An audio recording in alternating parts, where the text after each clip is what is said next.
presentation of Fox Sports.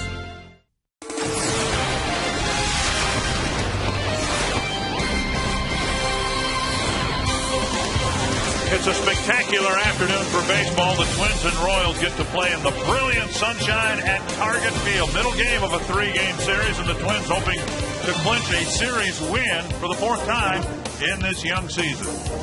And we welcome you to Target Field. Great day for baseball. Dick Raymer along with Burt Blyleven. We've spent a good part of this homestand paying homage to the Twins' brand new ballpark.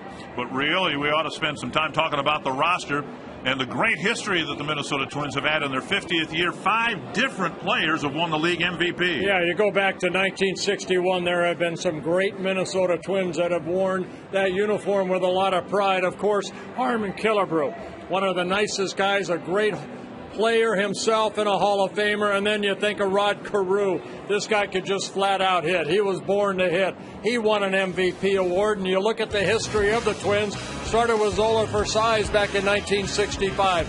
Harmon Killebrew, Rod Carew, about 4 years ago, Justin Morneau, and then last year, Joe Mauer.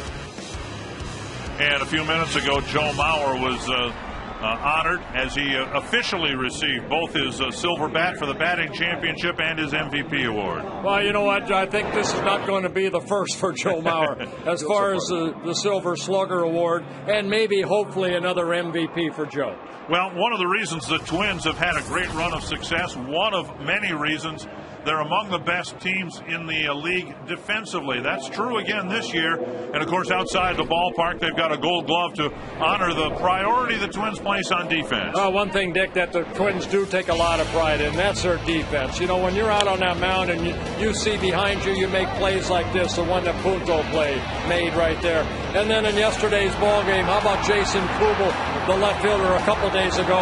In yesterday's ball game, it was another left fielder, Delman Young, making a great throw to Joe Mauer, and then the great tag right there, that coming in the second inning. And then the next inning, the Twins scored 2 runs to take that lead, but they take a lot of pride in their defense. 11 games had just 1 error committed by the Twins so far in the 2010 season. Should be a good ball game this afternoon. The Twins and Royals in Game 2. Twins hope to hit some home runs in Game 2 of this series against the Royal pitching staff.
Baseball on Fox Sports North is brought to you by your local Northland Ford dealers. Visit your local Northland Ford dealer or go to northlandford.com. By Menards. Save big money on all your home improvement needs at Menards. And by GMC. We are professional grade. Fans making their way into Target Field as first pitch is coming your way in just a moment. I'm Robbie and Smikowski. It's been a good week for the Minnesota Twins. Hits, runs, and long balls, which leads us to our Burger King Whoppers of the Week. There it goes. There's the first Target Field home run. And Kanayer drives it to deep left field. Gone. See what the wind does to this towering fly ball. That's gone.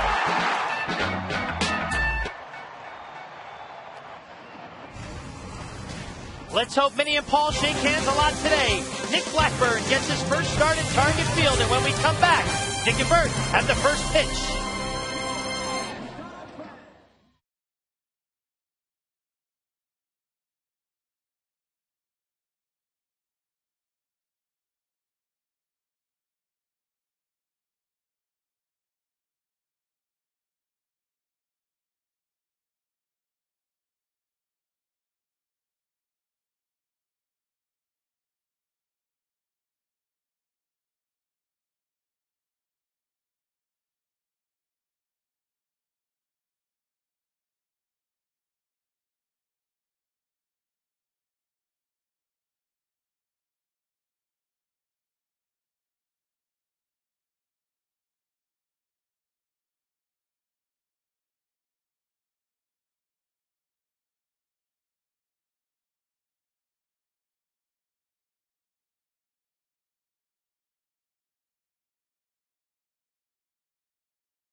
A lot of hardware picked up by Joe Mauer before the game today.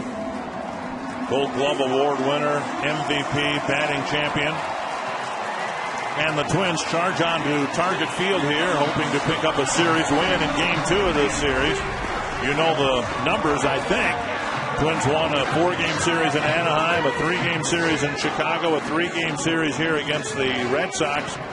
And their 8-3 mark is the best record in the American League as we begin play today. Menard's batting order for the Royals. David DeJesus, good numbers against the starting pitcher for the Twins today, Nick Blackburn. And Scott Pasednik, Billy Butler, Jose Guillen, Rick Ankiel, Alberto Callaspo, Jason Kendall, Yuniesky Betancourt, and Willie Bloomquist. And Nick Blackburn making his third start of the year. We all know he's not a strikeout type pitcher. He needs to keep the ball down in the strike zone. Rely on that good sinking fastball, a mix in a curveball, slider, and a very good changeup, and a pitcher that pitches to contact. Again, not a lot of strikeouts throughout his career, so he needs to stay ahead in the count. Northland Ford defense for the Twins, and as we discussed, a very good defensive unit. Kubel, Span, and Kadire, the outfielders today. Harris, Hardy, Hudson, and Morneau around the infield. And Maurer behind the plate. Delman Young hasn't had much success against Gilmesh, the Kansas City starter. And Jason Kubel relishes every opportunity he has to play in the outfield. Made a great catch here the other day. Oh, you look at Nick Blackburn. He started in Anaheim game 2 of the season. Then he started in Chicago. I know, talking to Nick, he's looking forward to pitching his first game here at Target Field. Good job by Baker last night. And Liriano the first night here. And you just hope it continues. Starters have been outstanding.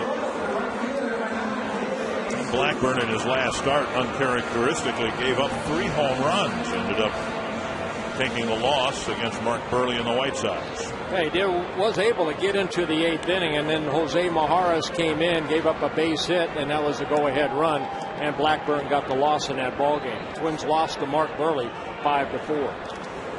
De Jesus, a triple and 4 trips last night. Not a cloud in the sky.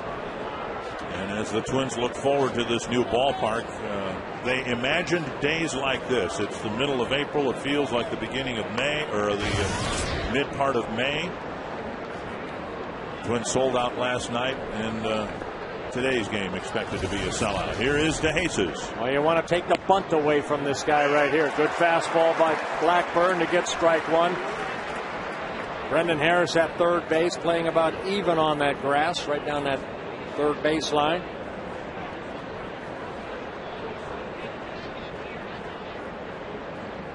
Outside, 1-1. Blackburn making his 7th career start against the Kansas City Royals. 1 win, 2 losses against them, but a very good 3.4 earned run average.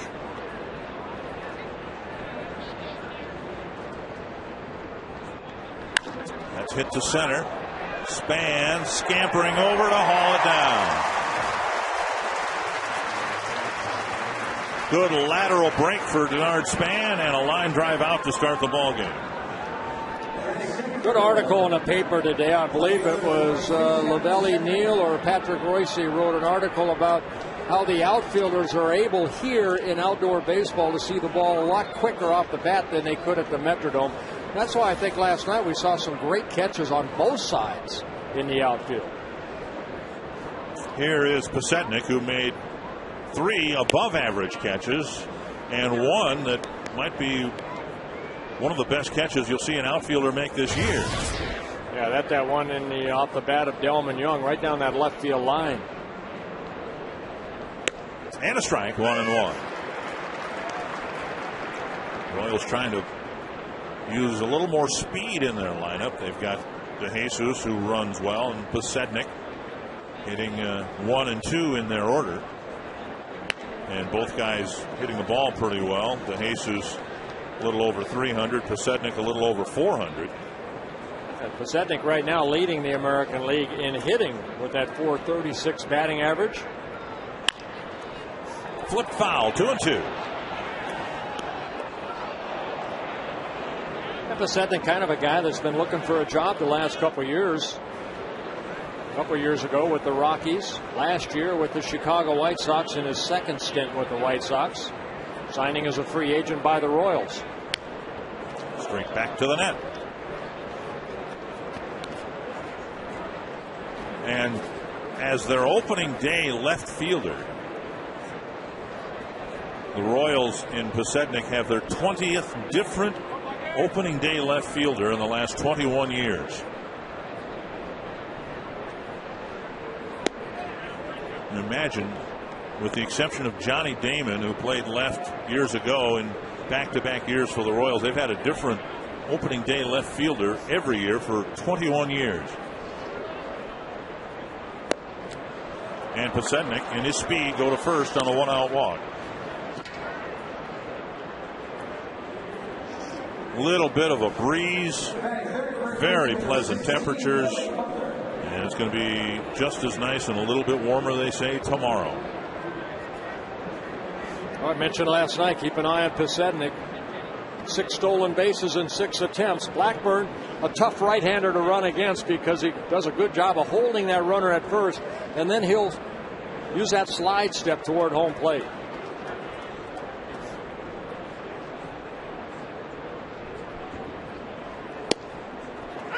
And a first pitch strike to Butler.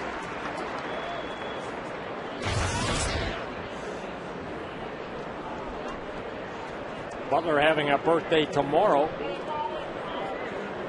At 23 years old today. In his 4th season with the Kansas City Royals. Good hitter. Career .291 hitter. Hit .301 last year. A little bit low. 1-1. Opponents have stolen just 2 bases in 7 tries on the Twins, and even that's a bit deceiving. Last night, Mauer with a perfect throw to second base, and Orlando Hudson did not put the tag on the runner, and so the Royals were credited with a stolen base. Little bouncer left side, could be 2. 1, 2, a double play. So Blackburn gets his ground ball and takes care of the 1-out walk, and he faces just 3 men in the inning.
Twin Cities history is correct. The water tower used to provide the water for the Ford plant about 100 years ago. They built Fords not far from the site of the new Twins ballpark. The Menards batting order for the Twins as they hope to break out on top again here this afternoon. Denard Span, Orlando Hudson, Joe Mauer told his manager he wanted to catch and play today. Justin Morneau, Michael Kadire, good numbers against Gil Mesh. Then Jim Thome, Jason Kubel, J.J. Hardy, and Brendan Harris.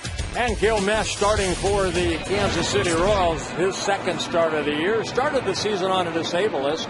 Activated on April 11th, had an outing against the Boston Red Sox. Did not go very well. 3 1/3 innings. Last year, a frustrating year for Mesh, who comes right at you, but had back problems. Also spent about a month with a sore shoulder in September. And had some shoulder issues in spring training. Started the year on the disabled list. Span takes ball 1, 1-1. Span with a good night last night. A walk. He was hit by a pitch. He got a couple of base hits. Got 10 walks for Span already on the season. He's struck out only 4 times. On base percentage of .385. Only 3 players in the league have drawn more walks than Span, and he takes ball 3, 3-1. The Royals really disappointed last night in Zach Greinke's control issues. You don't expect that from him, and now Mesh hoping to avoid a leadoff walk here in the 1st inning. 5 takes and a full count to Denard Span. I talked to Bob McClure, the pitching coach, this morning, and he said the word disgusting.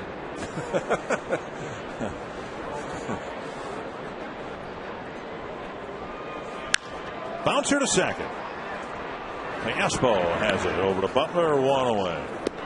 Northland Ford defense for the Kansas City Royals. Pasednik in left, Rick Ankiel in center, David DeJesus in right. Willie Blomquist, the third baseman. He and Kayaspo switching positions. Jason Kendall behind the plate. Pasednik with a great game in the field last night. Made a great play going to his left, a greater play going to his right, and a nice play going back on a ball.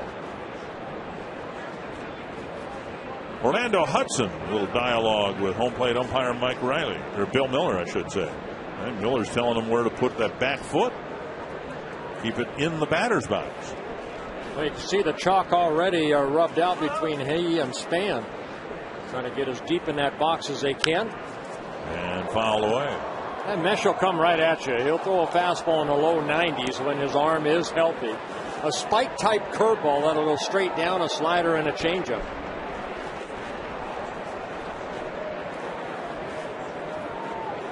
You can see Hudson. Shades of Matt Lawton. Yeah. And it's doinked down the left field line, foul. Nice catch. Very nice catch.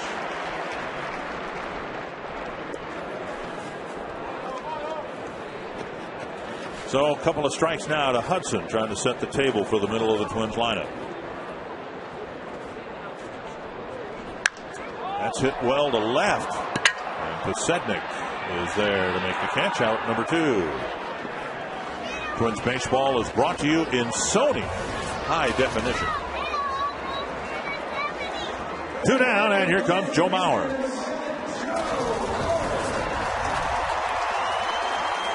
We operated under the assumption that Drew Butera would catch today. Mauer would come back and catch tomorrow, and Ron Gardenhire was under that assumption as well. But Joe came to the ballpark today, and maybe because of all the honors he was going to receive, he said he wanted to play. He feels great, he says. And Ron Gardenhire said for the first time, the benefits of playing on real grass, real dirt, allowing Mauer to catch a day game after a night game. This one sliced to left, and Pasednik. Already said that if the Twins were playing an artificial turf, no way would Joe Mauer be able to bounce back after a night game last night and play today.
Target Field on a beautiful sunny day. This ballpark has been playing much bigger than we anticipated.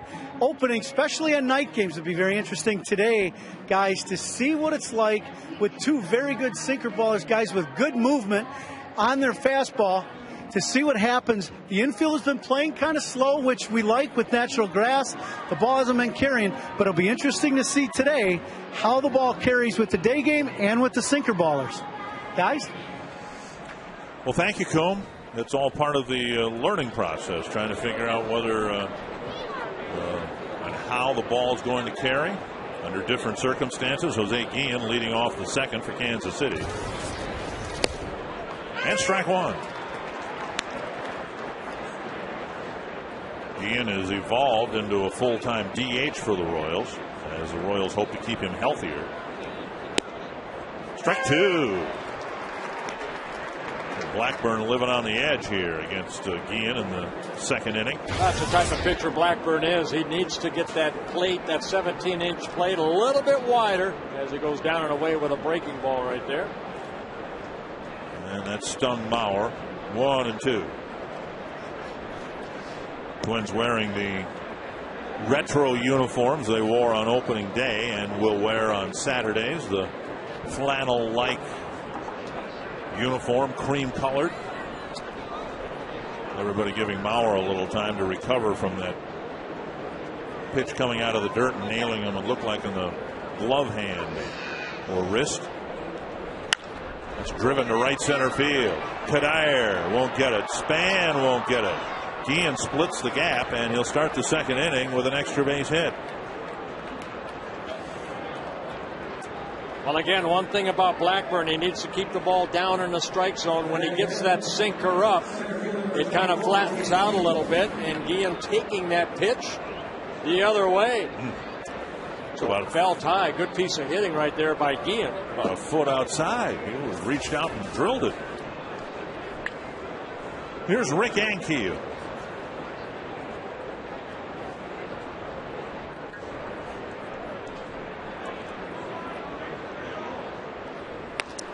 Fastball that sails outside. Ball one.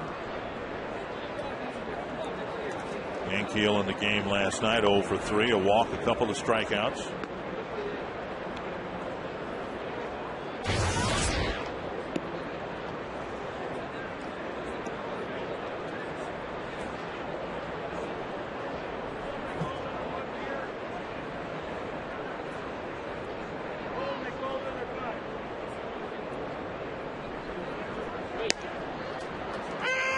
Outside corner call to the left-handed batter. 1-1.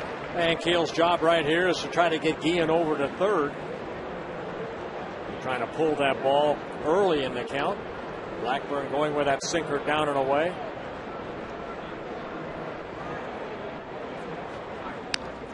Got a pitch up, and Ankiel fouled it straight back to the screen. 1-2. We talked about Ankiel last night. Started with the Cardinals as a pitcher, made 41 starts and 51 appearances. Became an everyday player back in 2005.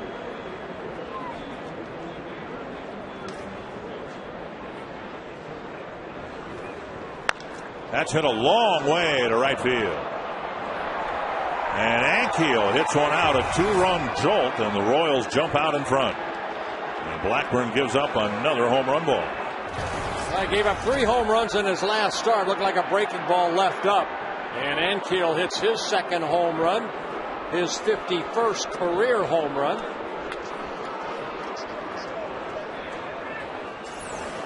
See what Blackburn's trying to do right here. Mauer's sitting inside, but that ball left pretty much right down the heart of the plate.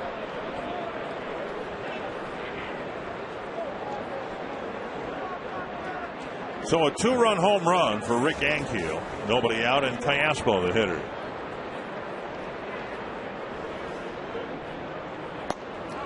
And Blackburn gets a strike on the inside corner. Callaspo was at third base last night, switching to second with Bloomquist taking over at third base. 1-1.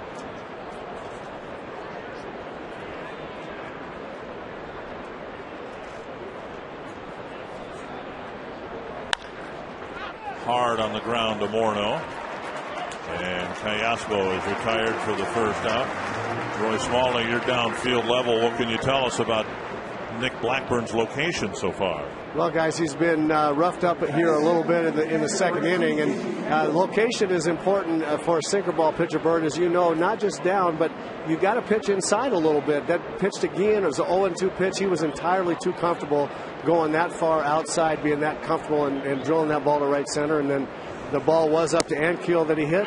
But again, these guys have not really been buried inside yet, and you have to be able to do that to get them thinking about being quick, or the sinker ball is not going to be as effective. And when you are up in the zone, they're going to be all over it.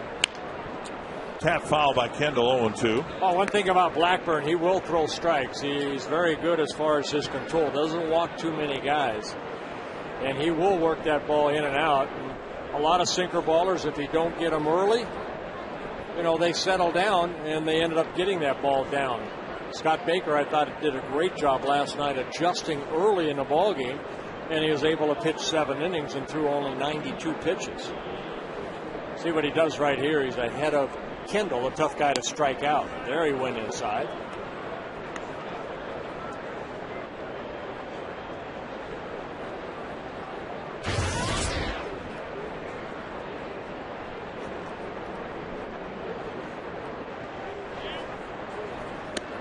Coming inside again, trying to hit the corner, missing, 2-2.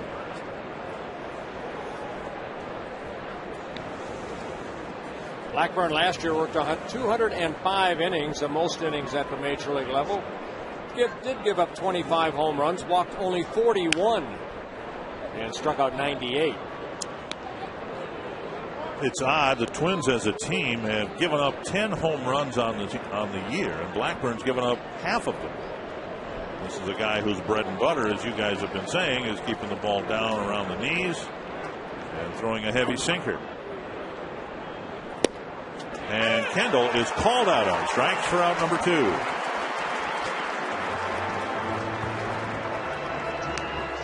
Well, Blackburn picking up his first strikeout so far on the year. 6 walks. This is his 5th strikeout.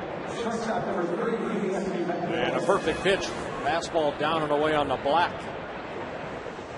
Lincoln Mercury key stat: when a pitcher gives the Twins 6 or more innings, gives up 3 earned runs or less. So far, the Twins are perfect. And again, their 8-3 mark, the best record in the American League. Well, especially with the offense that the Twins have.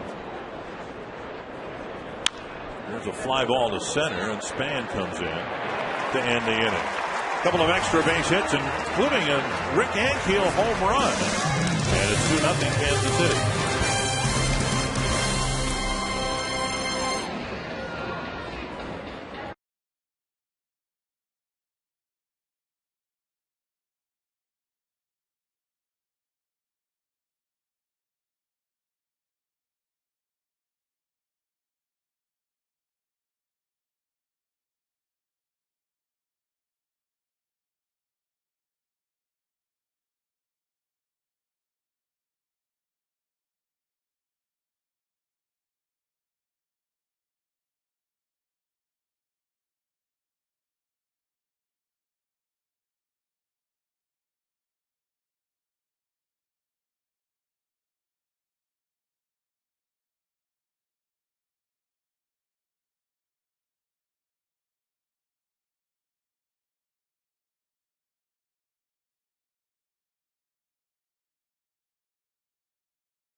FloorMinnesota.com. Plan your next Minnesota vacation today. That's the Duluth Harbor, the westernmost point of the Atlantic Ocean. It's the world's largest lake, in the port of Duluth Superior, one of the largest inland seaports in the world, averaging about 45 million net tons annually of cargo. Navigation season begins in late March and goes to mid-January. One strike and a shattered bat again from Morneau. He had two of them do the same thing or break off at the handle last night. And he's behind 0-2 and quickly going through his bats. He's getting some bad wood right here. That looked like it was off the barrel of a bat, but the barrel ends up out at second base. 2 strikes to Morneau. He'll be followed by Kadire and Thome. Twins down a couple runs to Mesh and the Royals. 1-2.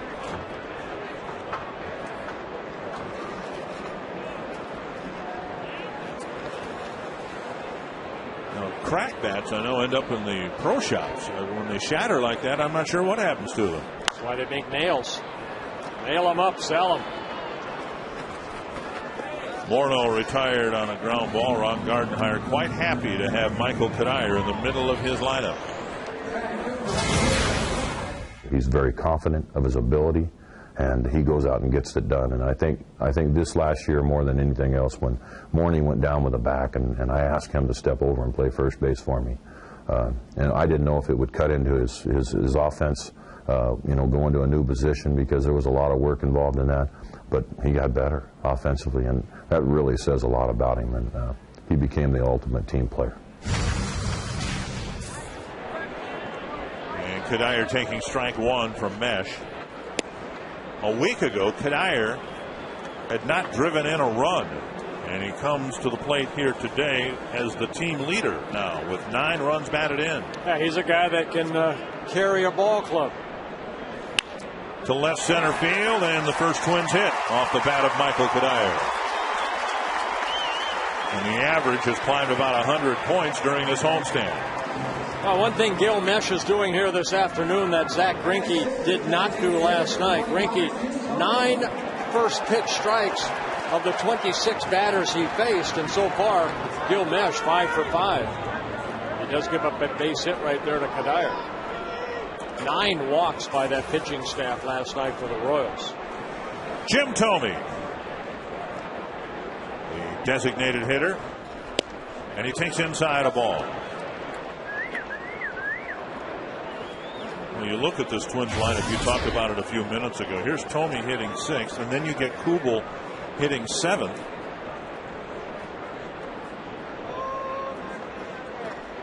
And Kubel, frankly, probably would be hitting cleanup for the Royals. And here he is hitting 7th for the Twins. We put together the numbers that Kubel did last year, and he'd have been on the cover of this year's media guide about 10 years ago, and here he's not buried, but he's deep in the Twins batting order. And Jason's okay with that. Yeah. A high fly, deep center field. Ankiel going back. Tie game.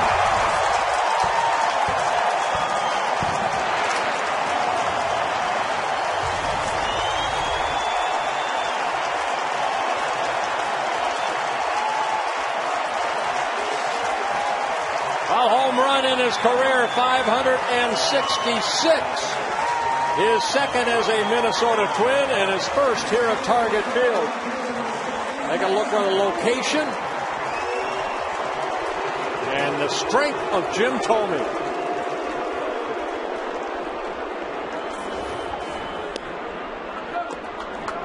So the Kansas City lead lasts a half dozen pitches.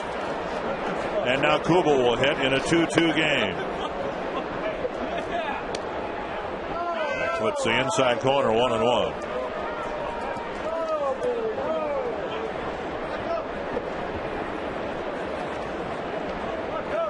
Moving up the ladder, Jim Thome. 3rd. As far as active players. Mr. Killebrew here as part of the on-field ceremony honoring Joe Mauer, and it seems just a matter of time before Thome passes him on the all-time home run list. Curve lifted to short center, and a long run with Ankiel hustling in, and he gets there. 1 down, or 2 down. Ron Coomer, Nick Blackburn got burned with leaving a pitch up to Rick Ankiel, and it works the other way for Gil Mesh too, doesn't it? It sure does, Dick. Both of you guys have been talking about the importance, and I did in the second inning, about keeping the ball down and using this slow infield grass, or slower than we're accustomed to with the turf. When you see the ball elevate, Ankiel deposited one in right, and now Tommy to straightaway center. Bert, I think you touched on it, and it really makes sense to me, and it always has. If you're going to hit a sinker baller, you need to get him early while he's kind of pumped up. They usually leave the ball up early in the game, and as they settle in, the ball definitely has more of a tendency to be down in the zone. Yeah, I hope that works for Nick Blackburn here this afternoon. 1-1 to J.J. Hardy. A couple of hits and 3 strikeouts last night in the series opener.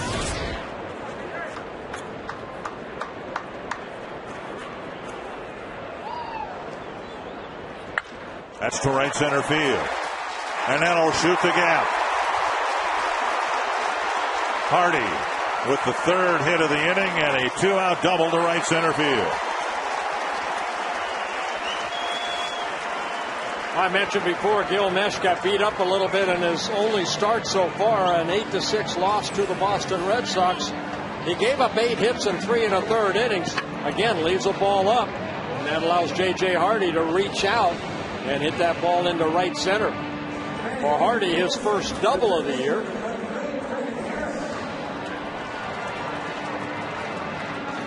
So Mesh will face the number 9 hitter, Brendan Harris. Harris taking over for Nick Punto, still bothered by that slight groin injury. And Harris, a good night at the plate last night. A couple hits and 3 official at-bats. He did walk once. Up and away, ball 1. The Twins have an off day on Monday, and knowing how the Twins treat these things, they would love to shut Punto down today. Tomorrow have the off day on Monday in the hopes that he'll be 100% for the Cleveland opener on Tuesday. Up and in, 2-0. Well, same thing for Pat Neshek, too. He got an injection in that tendon area and that middle finger on his pitching hand. And then the Twins today put Jose Majares on a disabled list. Alex Burnett, who was just sent down when Ron Mayhay was activated, was going to be called back up. So he's getting some frequent flying miles. 3-0 to Harris with Span on deck. Yeah, the hope is that they got the cortisone shot into the right spot for Neshek to have the tendonitis knocked out by Tuesday. Strike on the outside corner. Well, for Gil Mesh, he's making his 20th career start against the Twins. He's had some success. 9 wins, 6 losses against the Twins. And on the outside corner to fill the count. Well, the last 2 fastballs, good fastballs, down and away.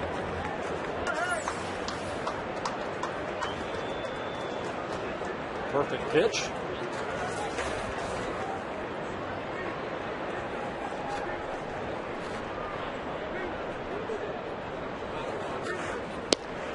Just off the corner. He nearly put 3 in a row in the same spot to strike him out. Let's take a look at all the pitches right there to Brendan Harris on our Fox tracks. We'll see the last one just missing down and away, a bit outside. So the inning continues. Span had a 6-pitch at bat.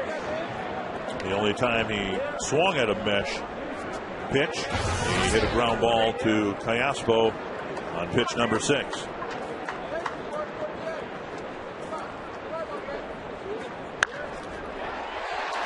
Knocked down by Butler. Rounding third is Hardy. He's coming home and he'll score. So Span sent one right over the bag, and all Butler could do is knock it down. It's 3-2 Twins. Tell you what, good job by Scotty Alter right there to third base, coach, because as a runner at second, you know, you're not really seeing this play. You kind of see it over maybe your left shoulder. But Scotty Alter seeing that ball just got away from Butler right there, and as Butler dives on the turf, takes him a while to get back up, and J.J. Hardy did not stop running. Hardy did a good job of picking up his third base coach.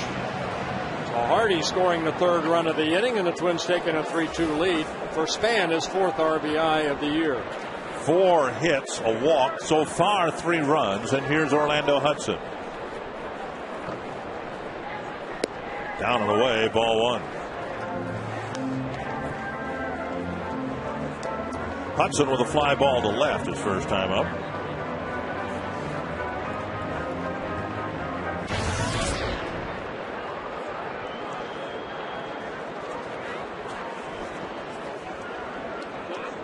Ball rolls away from Butler, and Harris thought about scampering home. I don't know if that ball might not have hit Span instead of Butler's glove.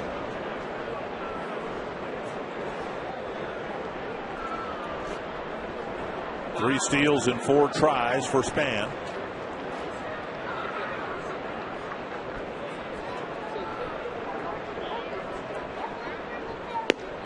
On the inside corner, 1-1. Twins 7 for 8 in steals. Yeah, and mesh a pitcher that will bring that left knee up to about his belt area. Unlike Blackburn, who will utilize that slide step. And Kendall behind the plate has thrown out about 25% over his career. Will fake the 3rd. That's not a balk as long as you make a movement toward 3rd base and your right foot comes off the pitching rubber.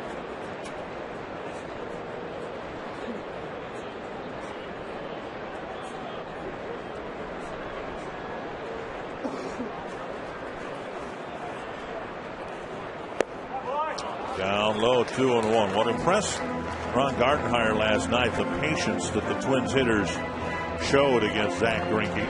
Greinke was erratic with his control, but you have to credit the hitters for allowing a pitcher to dig his own hole from time to time, as Greinke did last night. And that's something that Zach Greinke said himself, is that he was impressed by the way that they took a lot of pitches.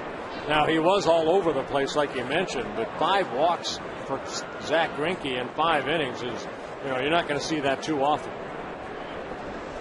And Gardy alluded to the fact that now the Twins roster, the Mauers, Mornos, Spans, Kubels, they're approaching the, whatever the magic number is for at-bats, where you just tend to see the ball better. You become a more patient hitter. Span goes, it's in the dirt, and he'll steal second base without a throw. Whether the number's 2,000 at bats or whatever, but it varies from player to player. But now the Twins have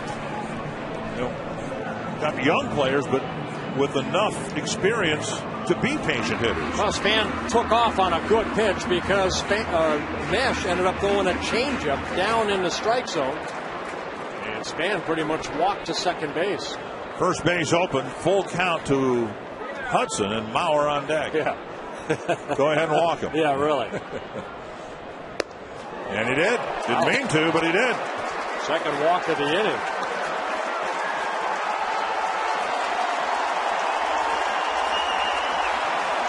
So he talked his way into the lineup. And in the second inning, he comes up with the bases loaded and a chance to break the game open.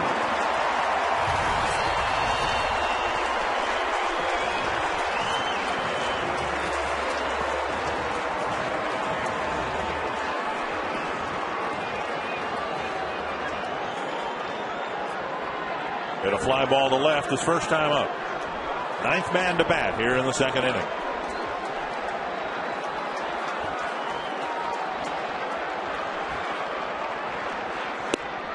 Over the inside corner.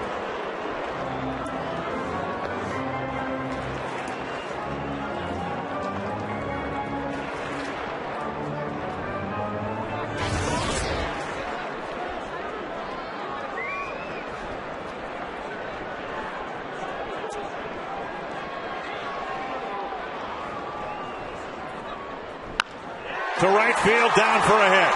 Couple runs are going to score. Span to third base, and Mauer delivers a 2-run hit, and the inning continues.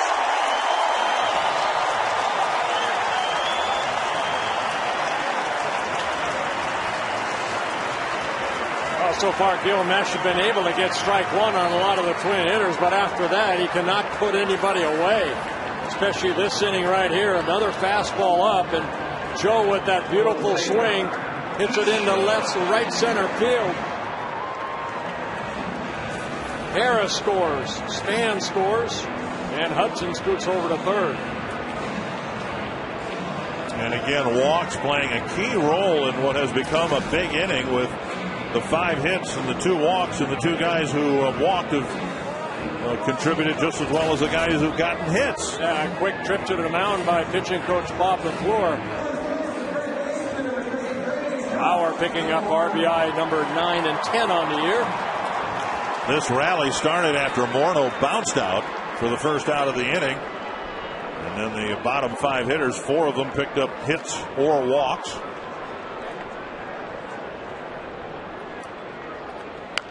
Foul, back, a strike. Roy Smalley, the Twins lineup is positioned to be able to do this. It looks like maybe the most balanced lineup 1 through 9 we've seen in quite some time. I think in a long time, Dick. I've been talking about this on the Quest Twins Live pregame and postgame shows a lot. This is an exciting lineup that can put 3 or 4 runs up from any place in the lineup. 1 through 9. Anybody can start it. Anybody can hit the ball out of the ballpark. You see, as you mentioned, we started with Kadire fighting off a tough pitch to get it started. Tomey hits a home run.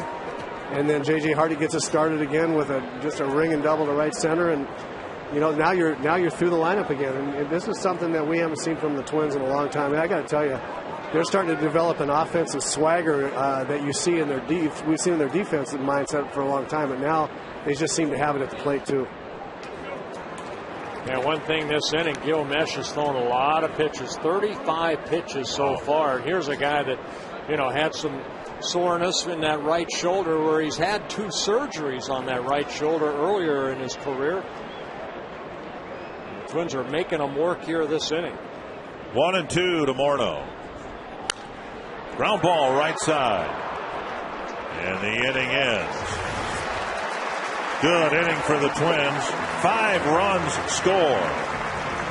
And the Twins take a 5-2 lead.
Value player of the game today. Text the word value followed by a space in the player's name to short code 234-234.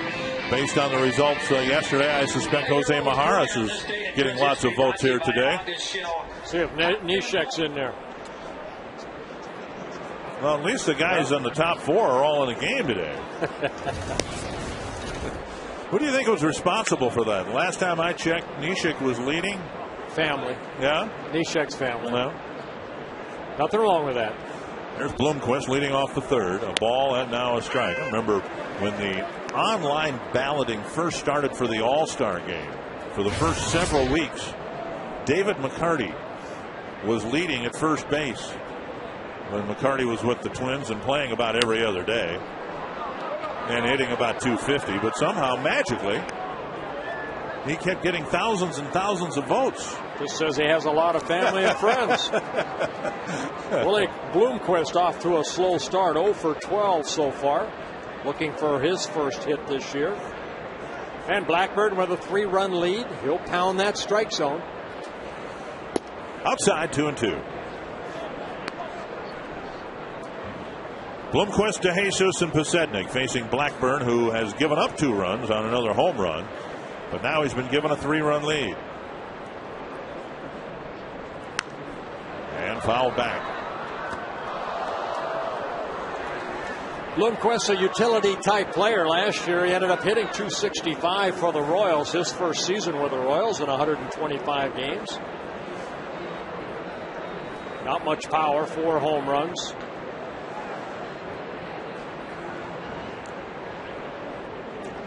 And some debris on the warning track. You know, I wanted to ask you, based on what Roy Smalley said before, you experienced it both. You were on some teams that didn't have much in the way of an offense. You had some very good lineups that you pitched for. Can it change how you approach things on the mound? Blackburn giving up a 2-run home run in the second inning, but if you have a lot of confidence in your lineup, it might be a little bit easier to brush that off. Well, you go into every ball game. I did. You know, you want to pitch a shutout. I grew up watching Sandy Koufax pitch, and he always said, I went into every game wanting to pitch a no-hitter. If I gave up a hit, I wanted to pitch a shutout.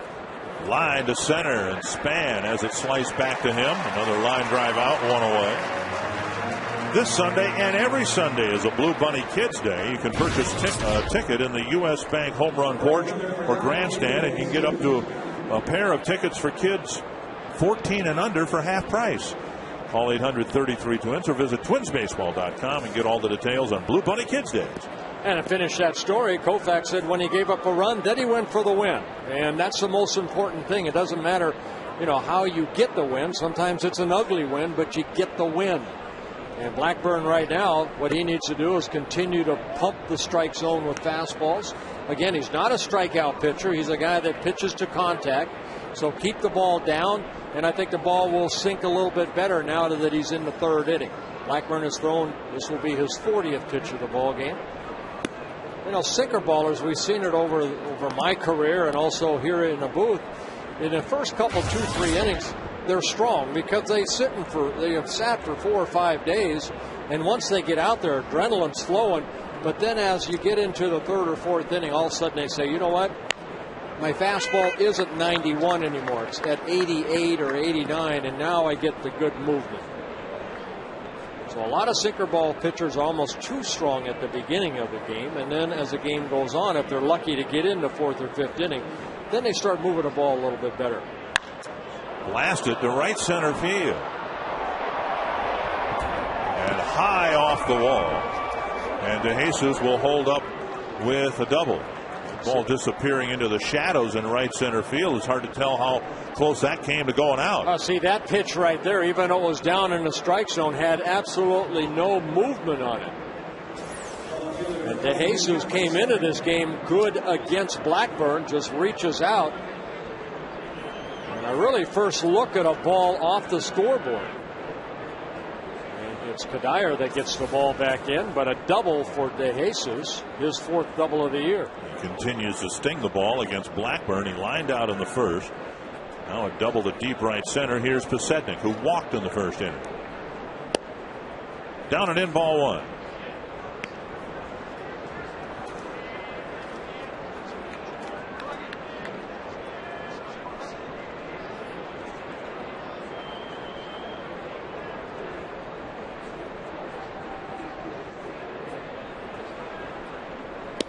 In Blackburn's last start, he gave up some runs to the White Sox. The Twins gave him some early run support against Mark Burley, but ended up being tagged with a loss.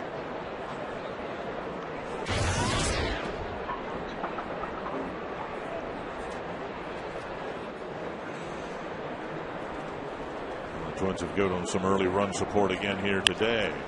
Rolled to short. DeJesus scampers back to the bag. And Posednik retired out, number 2. Better pitch right there, Roy Smalley.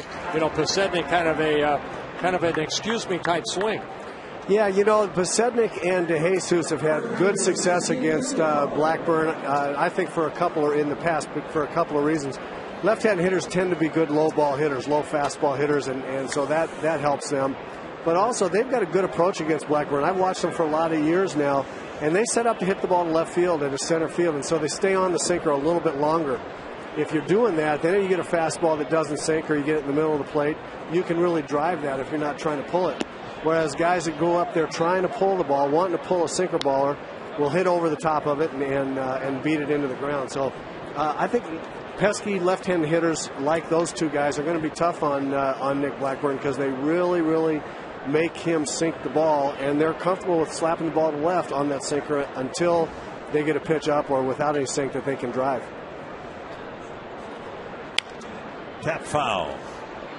And Dave Owen, the third base coach. 1-1. This guy right here, Billy Butler, to me is going to be a future all-star. Very good hitter. He has power. Great minor league numbers. He hit .340 in the minor leagues combined over 4 seasons. But at the major league level, again, hit .301 last year. Drove in 93 runs. Hit 21 home runs. One thing that should serve him well from when we've seen him, Bert, he seems like he uses the whole field. He'll get as many hits to right field as left. Yeah, he's almost like a Michael Kadire. You know, he has power to left field, but a lot of times you keep pitching him away, he'll drive that ball the other way. 2-1 to Butler. Blackburn trying to pitch around a 1-out double by DeJesus. Right down the middle of strike 2-2.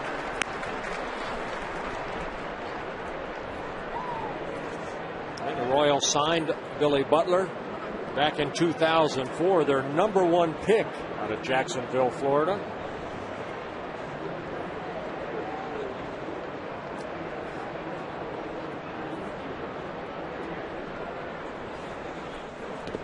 Nice block by Maurer with DeJesus skittering toward third base on a pitch in the dirt. 3-2.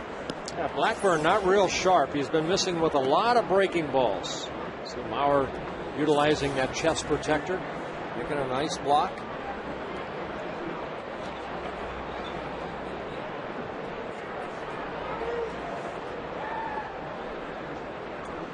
Full count to Butler. Struck him out with a sinker inside. And the Royals leave DeJesus at second, and the Twins still lead by 3.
This one thing, Dick, that I always liked, happening between innings with pitching coach talking about pitches, talking about movement. And boy, did he throw Billy Butler, a great 3-2 sinker down and in. Watch the movement on this pitch right here. Wow. Almost hit him in the back leg. Here's Kadire, who started the 5-run second, and he takes up and away. It's ball 2. 2-0 from Mesh. Kadire singled with 1 out in the second inning. Tomey followed with a homer. Collection of hits and walks followed, and the Twins put up a 5 spot. 3-0. I mentioned last year Gil Mesh had some back problems that really bothered him throughout the season, and then that right shoulder started to bother him. He threw only 129 innings last year. This is a guy back in 2008 for the Royals. In both seasons averaged about 212 innings. So they really missed his innings, and he's off to a poor start this year. Kadire drives it to center. Ankiel over to make the catch. Guy who tied it up for the Twins, Jim Tomey, new to the Twins, of course, and talked about what he has seen from afar in the Twins organization. I mean, here's a club that does it the right way. You know, they do the fundamental. They run the bases hard. They run them the right way. They play great defense. You know, they pitch well. I mean, and again, I think all those things that I've said is why they compete every year for the division. It's not only under Ron Gardenhire. It goes all the way back to Tom Kelly, and before that even. It's just kind of the Twins' way. You know, you're expected to play the game of baseball at 100%, and you're expected to do the little things to help your teammates out and be a good team player. Tomey's bat cracking on a check swing, 2-1. And Tomey's been around the block. You know, he's been in baseball a long time, and he knows that when he came to Minnesota, he kind of knew that coming in. You know, that's the Twins' way. They play as a team. They try to win as a team. Then you also lose as a team. Ducks out of the way of that one, and Mesh falls behind Tomey, 3-1.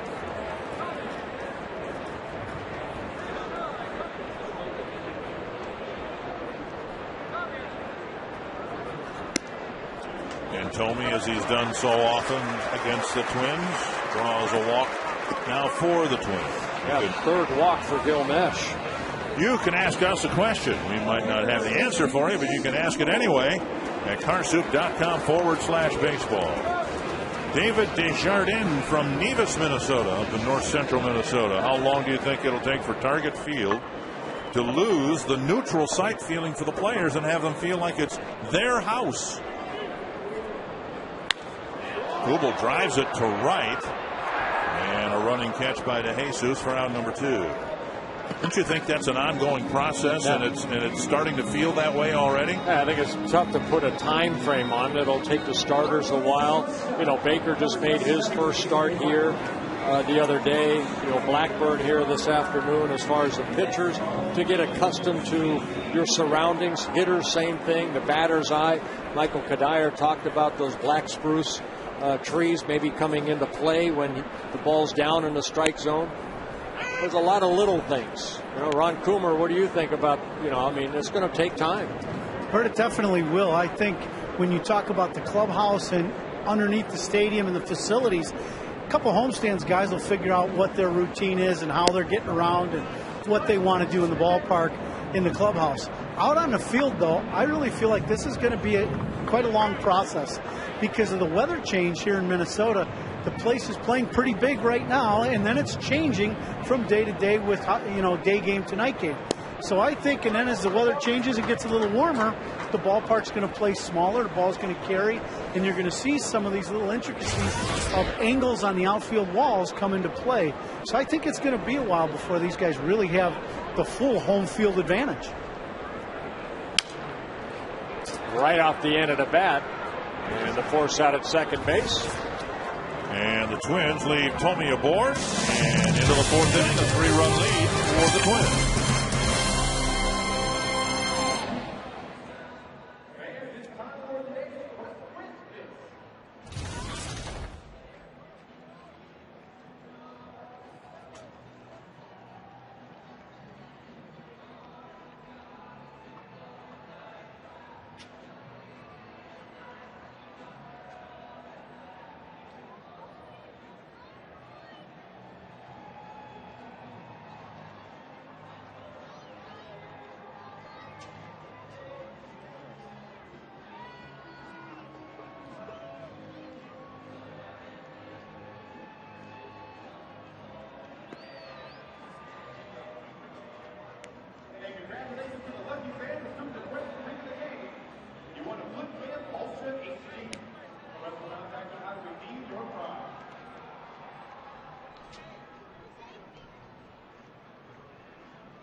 Grand Casino game reset. The Twins answered Kansas City's 2-run inning rather nicely. Ankiel hit the 2-run home run off of Blackburn in the second inning, but the Twins come back and score 5 runs. 2 of them off the bat of Jim Thome with his second home run as a Minnesota Twin. And Joe Mauer, the big 2-run single, capping off that 5-run second inning. Blackburn out there starting his 4th inning. 51 pitches for Blackburn. 1 walk, a couple strikeouts. Ian takes ball 1. Hey, I want to ask you guys, you and Roy and Ron, 3 former Major League players. I'm just a glorified fan here, but to me, on the subject of when will this feel like home, the ultimate home field moment is when you have a walk-off win. We haven't had that yet. Maybe it'll happen today.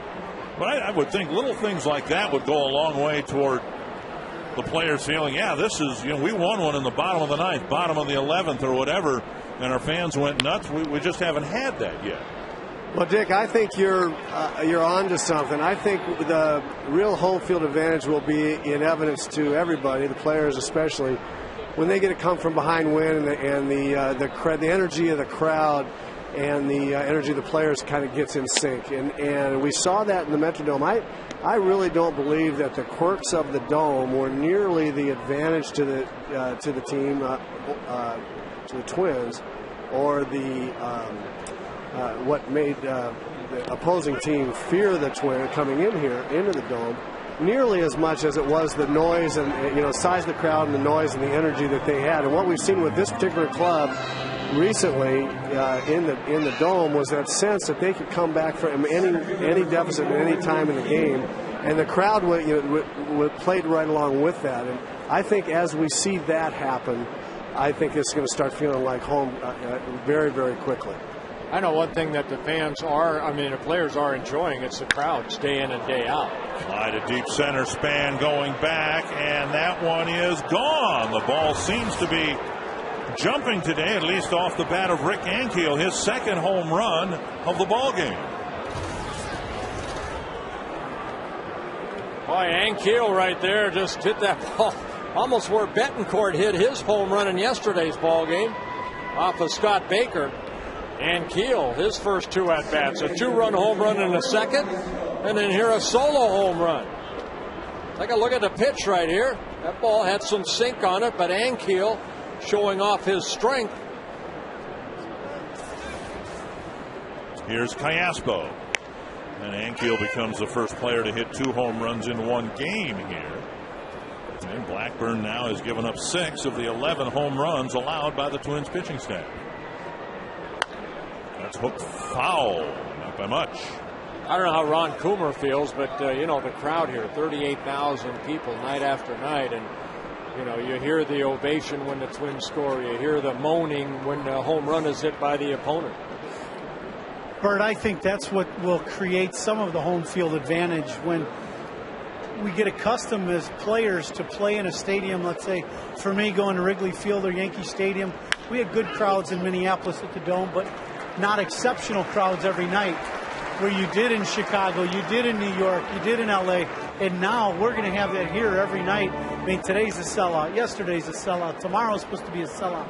Those things that happen here are going to create some of that. And the bottom line is you got to play the game on the field, and the guys are just kind of getting accustomed to, getting used to playing on this ballpark and this field and in this ballpark, and the fans are definitely into the game here at the new Target Field.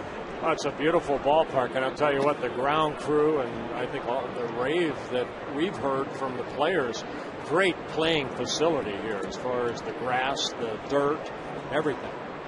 Guys, this infield is as good as I've seen in the league, and we've only played a handful of games on it, but I have not seen one bad hop yet on this infield. It's outstanding. 1-1 to Jason Kendall.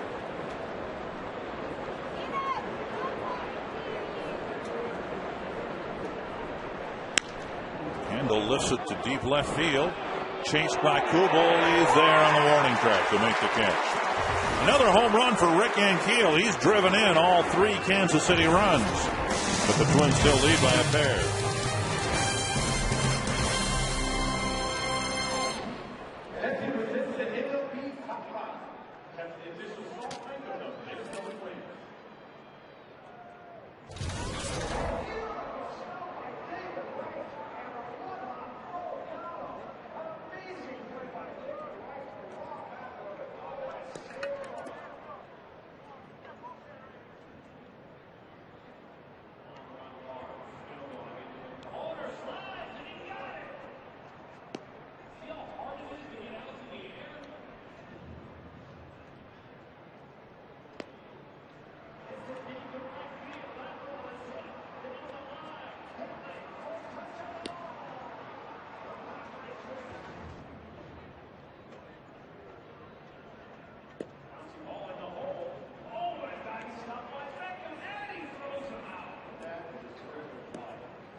Minnesota Twins baseball on Fox Sports North is brought to you by Grand Casino Mille Lacs and Grand Casino Hinckley.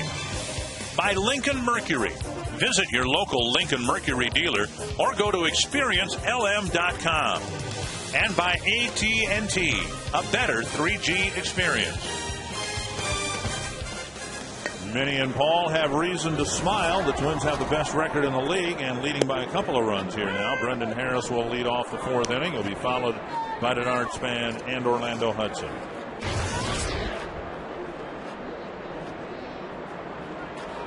Harris walked and scored in the 5-run second inning.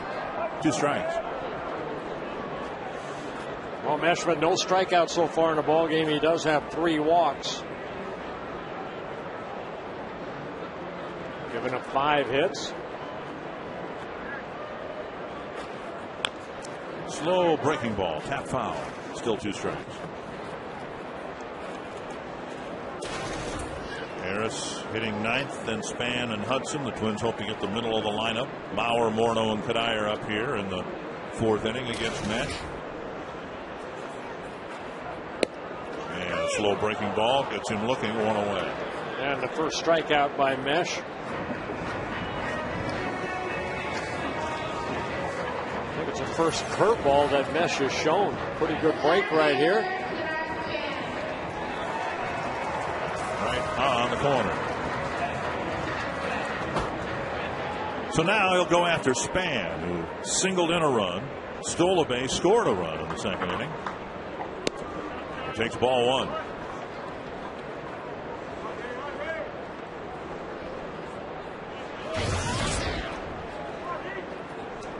This ballpark seems to suit Span's game pretty well. This is the 5th game of the homestand. And Span has been on base 14 times. A lot of walks, few hits, was hit by a pitch. And he nearly got a hit there, but Mesh spears the first hop, throws him out, 2 down. We're in the home stretch for the 2010 census. It is not too late. You can fill out and mail back your census form today. 2 down. Here's Orlando Hudson. Hudson drew a walk, got as far as third base in the second inning. And Betancourt can't make the play. And Hudson's aboard with a looping broken bat single. Oh, that ball right there. Betancourt started back, and then he started backpedaling. If he continues to keep running back, and I know Roy Smalley's down there, he may want to input on this right here. Betancourt went after it like he was supposed to, and then he started backpedaling, thinking he was going to catch this ball. See right there, and then the ball's behind him. Yeah, that's not the way you want to go after a ball. He catches that ball if he runs back sideways like he started out. If he continues that way until he catches up to where the ball's coming down, he makes a pretty easy play there. Mauer with a 2-run single his last time up. Like we saw J.J. Hardy in yesterday's ball game make that almost same play, but he was running back. He didn't really get to the point where Betancourt did to start backpedaling.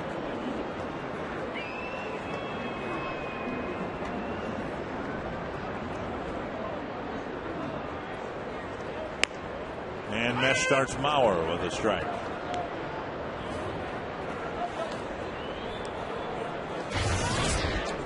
Twins out hitting the Royals 6-4. Royals out homering the Twins 2-1. Rick Ankiel out homering the Twins 2-1.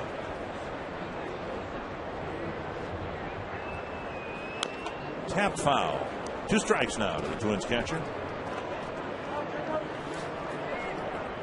I just found it interesting listening to the manager talk about this real ballpark and how it, as much as anything else, has allowed him to come back with Mauer today and not have to give him a day off because his legs are barking because of all the time spent on artificial turf.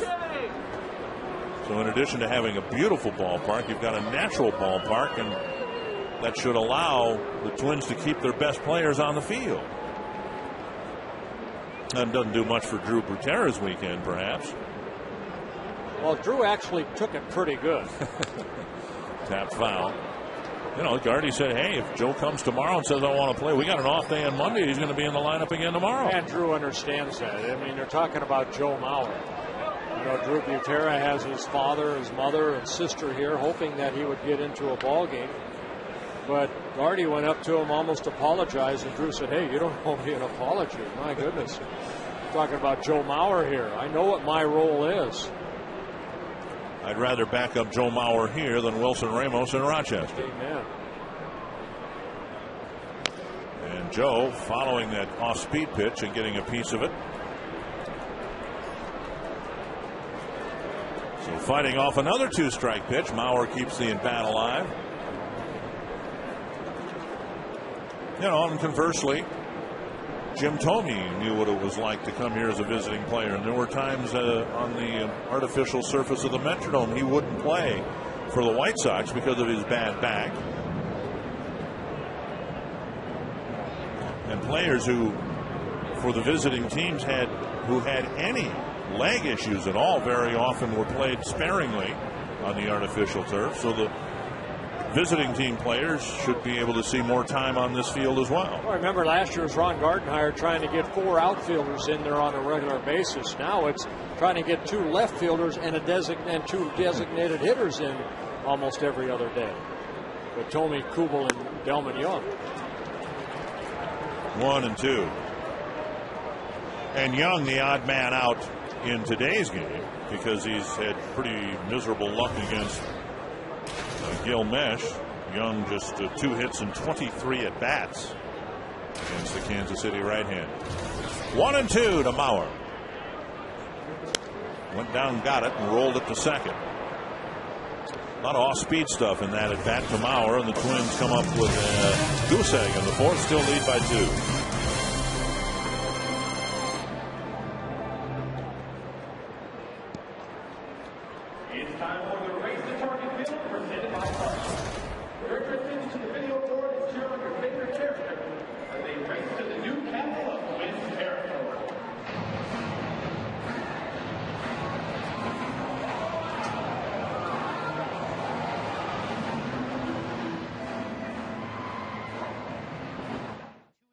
Section 211 right next to us. He's got to zoom over, keep going over, and he'll see us. Okay. What's that sign? Oh, just twin sign. Cool. Come on right here.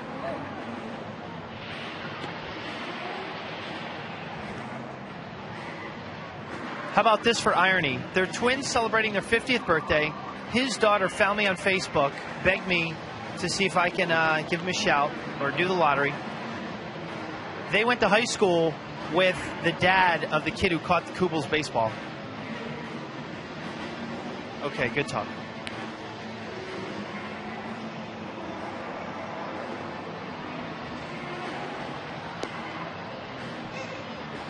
Okay.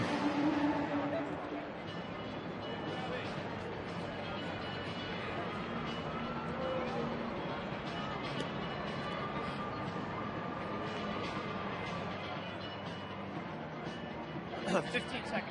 Okay. And it's Luder, right? Yeah. Thank you. Leading off the fifth for the Royals, the shortstop, number 3, Unieski Bittencourt. Twins lead 5-3 as we head into inning number 5. I'm Robbie Smikowski, and I'm in the Minnesota State Lottery winner's circle. I've got Lloyd, Les, and Lloyd. Luder, I can't figure them out, Bert. They're identical twins celebrating their 50th birthday today. And check this out. Les surprised Lloyd with the trip here. They woke up at 3:30 in the morning to drive 5.5, 6 hours to come to this ball game, and they get circled by you. I don't know why they would do that. But anyways, they did. And we've got $100 in Minnesota State Lottery tickets as we have a single by Unieski Bettencourt. And how about this for irony? They come all the way up from Sioux City, Iowa.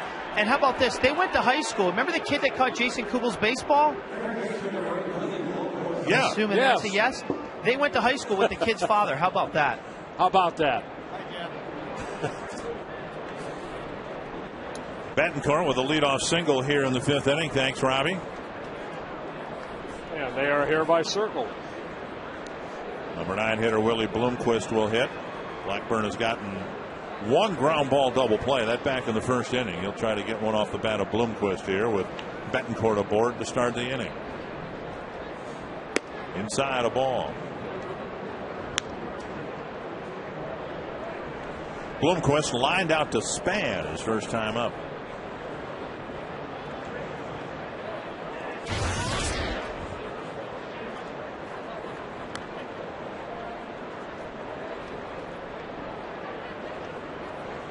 I don't think Blackburn's real sharp here yet this afternoon. He does have that 2-run lead. Betancourt just diving back. Missing with his breaking balls. I don't see the consistent sink in that fastball. So he's trying to battle here, get through the 5th inning.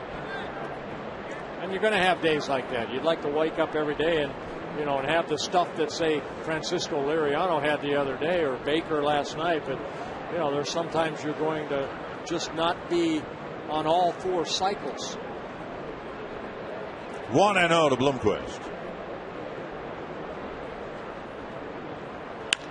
That's down the line. In trouble if it gets all the way to the corner. Betancourt round second on his way to third. They're going to wave him in. Hardy with a throw to the plate. Not in time, and the Royals are within 1. And Betancourt does a barrel roll across home plate. So the bottom of the Kansas City order with some production, and the Royals have the tying run at second. We talked earlier about Scotty Alger. Good job at third base. And Dave Owen, the third base coach for the Kansas City Royals, see that ball kind of gets stuck in a wall and sends Betancourt as he kind of does a tumble after he touches home plate. So Bloomquist picks up his first hit of the ball game. It's an RBI double and his first hit of the year. Blackburn nemesis David DeJesus will hit. He's ripped a couple of line drives against Blackburn here. One caught by Span, the other one denting the scoreboard in right center field.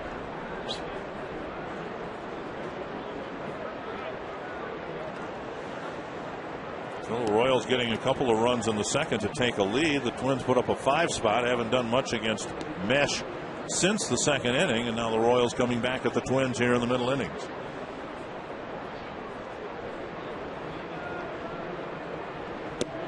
Showing bunt, taking a ball.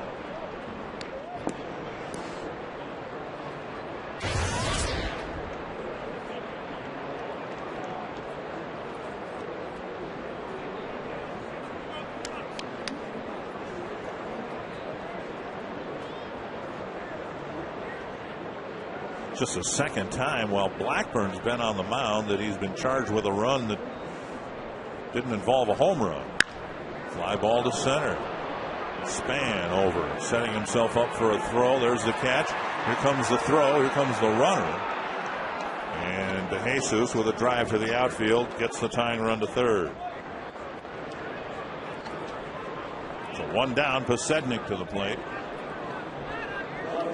AT&T trivia question. Who was the last player to repeat as American League MVP? I'm going to go with Alex Rodriguez.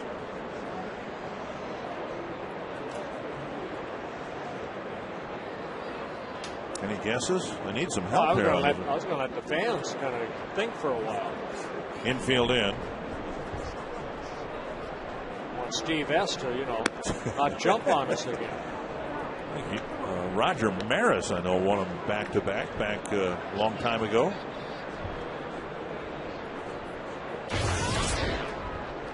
Posednik with a walk and a ground ball to short. Twins trying to keep Bloomquist at third. 2-0. Rodriguez wanted back-to-back. I don't know either. That's why I need some help. How about the big hurt? I don't know that he won 2 of them, did he? I believe he did. And a base hit to tie the game. Posednik with a sharp single to left. And the Royals with 3 unanswered runs, and we're even at 5. Brian Dunsing warming up in the Twins bullpen. Again, Blackburn leaving some pitches up, and that brings out pitching coach Rick Anderson. So Posednik picking up his 4th RBI of the year. Another fastball up. Joe wanting it down, and Posednik just slapping the ball the other way. Picks up an RBI.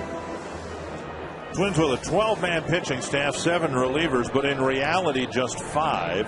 Maharis was put on the disabled list. Alex Burnett won't get here until tomorrow. Pat Neshek had a cortisone shot in his middle finger of his pitching hand. He'll be unavailable till at least Tuesday. So the Twins have Dunsing and Mayhay, Crane, Guerrero, and Roush.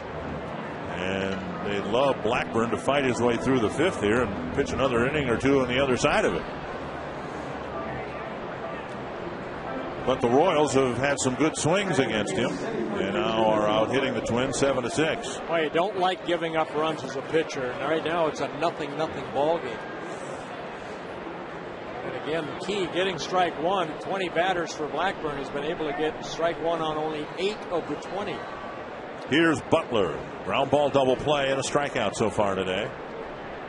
And Posednik at first base again. Good speed with 6 stolen bases on the year.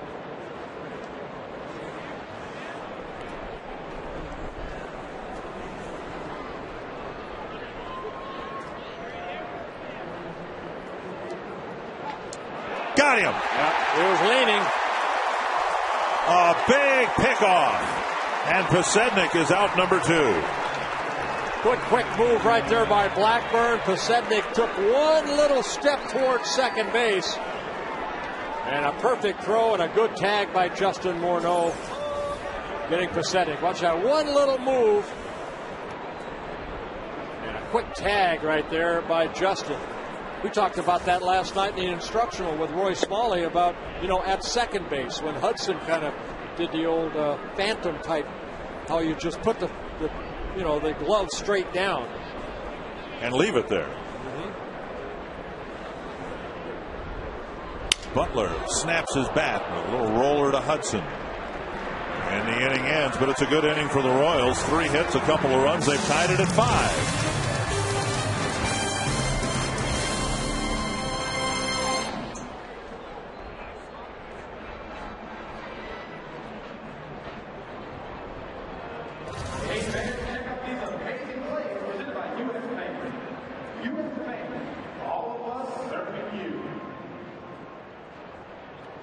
Bring on Mauer and Morneau. The fans are ready to go. This is where we start the World Series story.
Bring on Mauer and Morneau. The fans are ready to go. This is where we start the World Series story.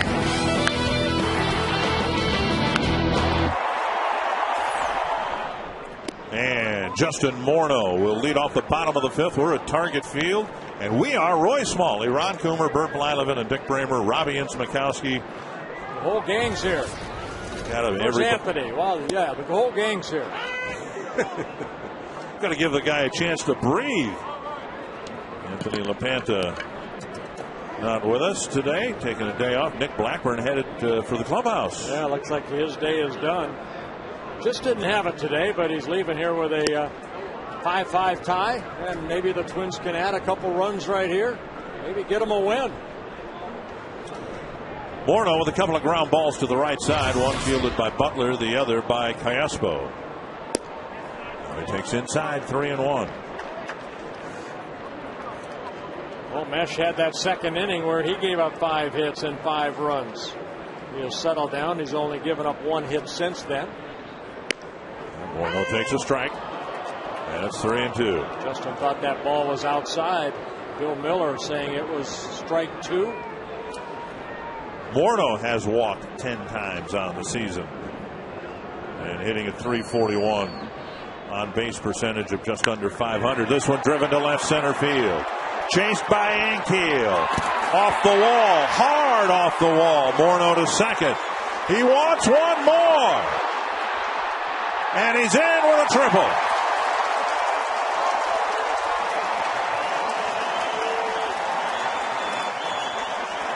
For Justin Morneau, a rare triple. His 14th major league triple. Well, we saw it in last night's ball game. DeJesus getting the first triple here as an opponent. And who would have thought the first triple at Target Field would have come from Justin Morneau? I like the way he rounded second base. He saw where that ball was. He saw that Pasetnik had that ball rather than Ankiel, because Ankiel's got a great arm. Kadire fouls it off his front leg and will go for a little bit of a stroll. Maybe what we're seeing at play here is the ball carrying more in the daytime than at night. Ron Coomer, it just seems to me from up here that the ball is carrying a lot better than we've seen it carry at any other ball game so far.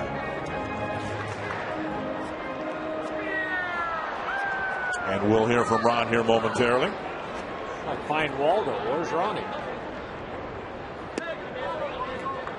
But we've seen the ball carry at least to center field better than at any time. With Tommy hitting his home run there, Ankiel hit one out. I think the big thing, Dick, is where the pitches have been. Yeah. You know, I mean, 3-2 fastball right there. Justin just taking it that way.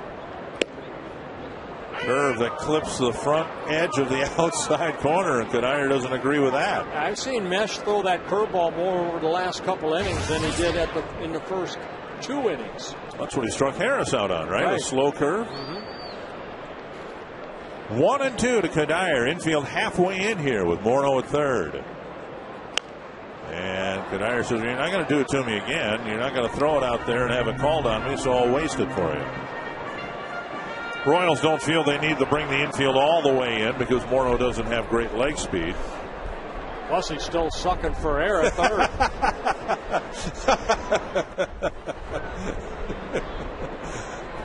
1-2.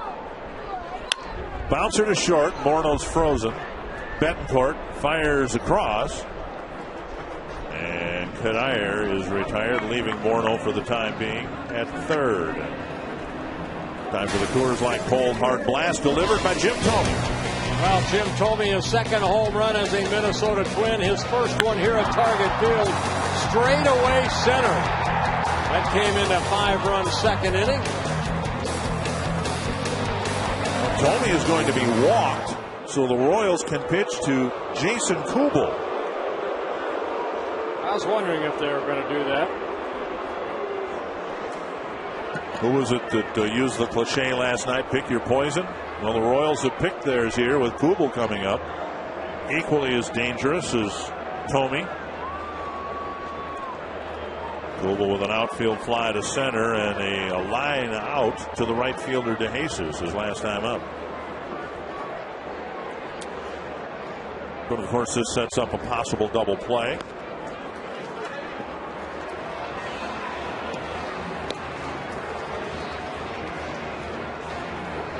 After the Royals leave after the game tomorrow, the Twins will welcome Central Division rival Cleveland for 3 games starting on Tuesday night. You can go online to twinsbaseball.com or call 833-TWINS and be here at this beautiful ballpark. Outdoor baseball in a must-see ballpark. The Twins hosting division rival Cleveland. Indians, by the way, getting great starting pitching. Who would have thought that? Well, they have 2 complete games in a row. Yes, from their 4th and 5th starters.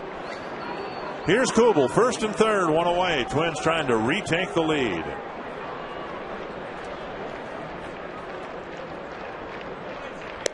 And breaking ball over for a strike.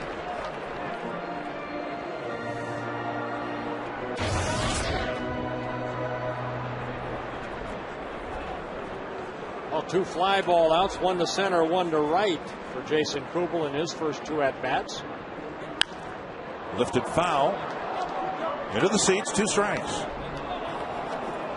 Mesh has just 1 strikeout. He would dearly love to get number 2 here. He struck out Harris leading off the 4th. Twins trying to take advantage of Morneau's leadoff triple.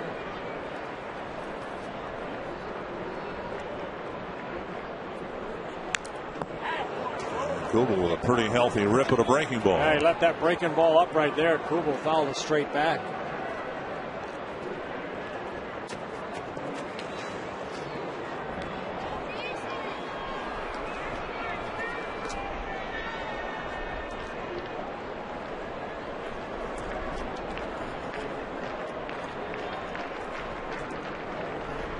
Two strikes to Jason Kubel. Nice block by Kendall. Not only keeping Morneau at 3rd, but keeping Tony at 1st, keeping the double play in order.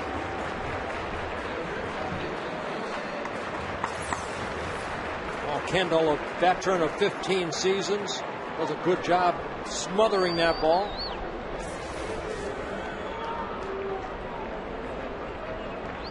One and 2 to Kubel.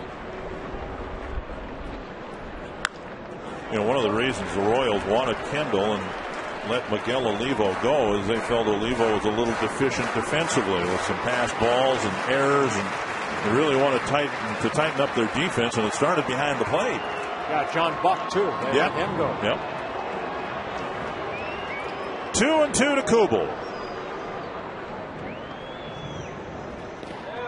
Another nice block, but now the count's run full with J.J. Hardy on deck and 1 out.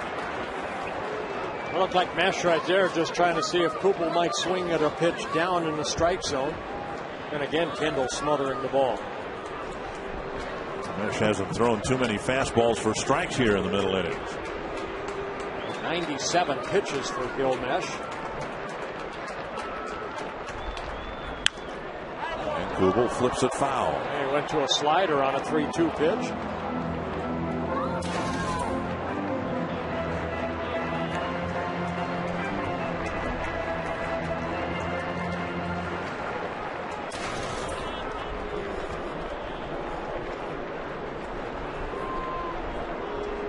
Another 3-2 to Jason Kubel. Bouncer to second. Out and out. With Tony being tagged, Kubel bounces into a double play, and the Twins waste Morneau's leadoff triple.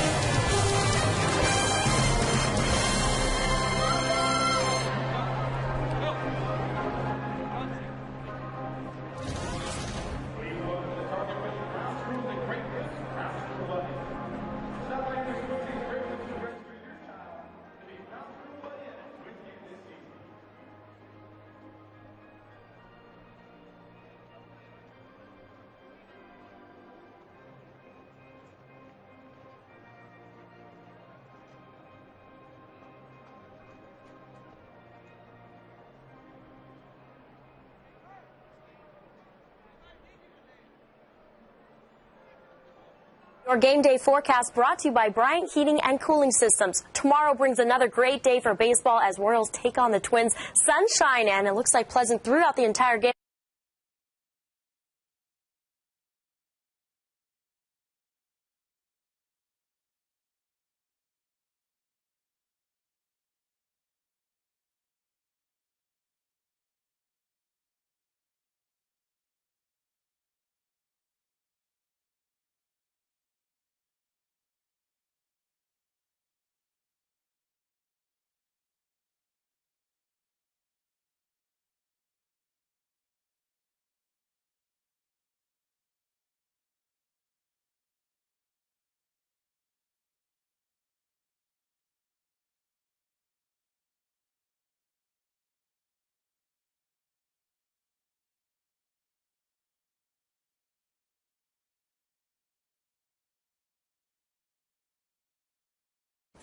Your game day forecast brought to you by Bryant Heating and Cooling Systems. Tomorrow brings another great day for baseball as Royals take on the Twins.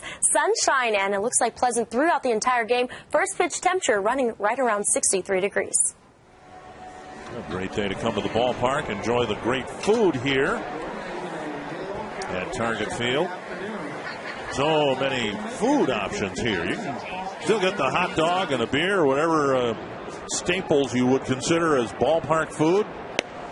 But you can get walleye on a stick, and pork chop and wild rice soup and barbecued ribs. Brian Dunsing comes out of the Twins' pen to pitch in the 6th. Yeah, Dunsing worked the 9th inning in last night's ball game. Ended up giving up a couple of hits, a hit batsman with a run. No walks, 1 strikeout for Dunsing. Took a shot against his ankle that caused the Twins some concern, but he brushed it off, said he's just fine today. Fouled back by Guillen. Oh, you see Guillen right there. That's almost the same pitch that he hit off of Blackburn in his first at-bat and drove it the other way. Roy Smalley was talking about the importance of working inside to Guillen. Dunsing struck him out last night. Popped up, and Morneau near the Twins dugout makes the catch, 1 away. That ball was 2 feet out of the strike zone. Time for the Quest High Speed pitch, brought to you by Quest High Speed Internet. Well, Gil Mesh at 93, Nick Blackburn at 91. Blackburn and Mesh. Mesh had 1 bad inning, the 2nd inning. Blackburn just was not as sharp as we've seen him in the past. Ankiel with home runs in each of his at-bats against Nick Blackburn. And Dunsing starts him up and in with a breaking pitch. 4th time in his career that he's had a 2 home run game for Rick Ankiel. Never had a 3 home run ball game. Good breaking ball right there. Dunsing put in the spotlight here with Jose Majares going on the disabled list now with an elbow issue. And another breaking pitch over for a strike, 1 and 2. And so the Twins, who just called up Ron Mahay a couple of days ago, have 2 lefties in the pen, but Mahay more of a left-handed specialist. Oh boy, Dunsing makes Ankiel wave at a pitch way out of the strike zone. Oh, good hard breaking ball right there. Dunsing, one of those pitchers that throughout the season you're going to say he's very valuable, because you know what, he in the minor leagues basically made every appearance as a starter. Came up here, you know, he made some starts last year for the Twins, but mainly used out of a bullpen. A guy that can pitch 2 or 3 innings. And those guys throughout a long season can really save those arms out in the bullpen.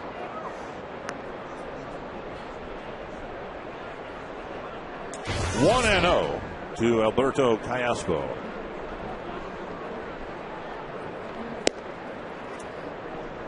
Two and 0.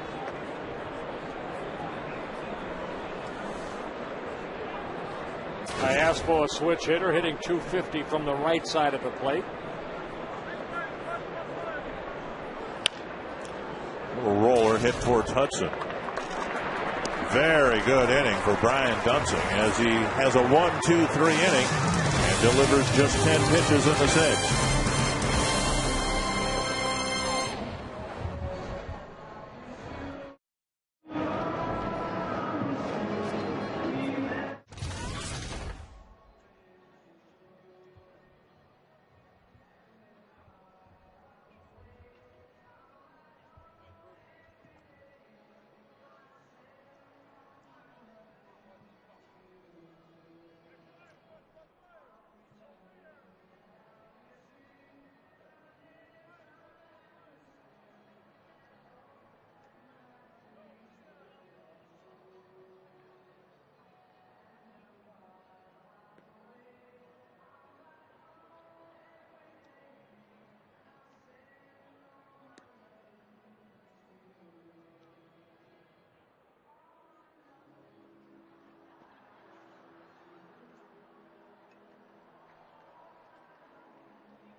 Welcome back to the Coors Light 6th inning. Time now for the Coors Light Freeze Cam. Well, look at Blackburn right here. Now, he left a lot of pitches up, but he made a nasty pitch right here to Billy Butler for one of his 3 strikeouts. The Crossbrew Coors Light Freeze Cam. Well, this game has not evolved into a battle of the bullpens just yet because Gil Mesh is still out there to pitch to the Twins in the 6th. Yeah, this pitch right here will be his 100th pitch of the ball game, and it's a strike right down the middle. J.J. Hardy, Brendan Harris, Denard Span facing Mesh here in the 6th inning.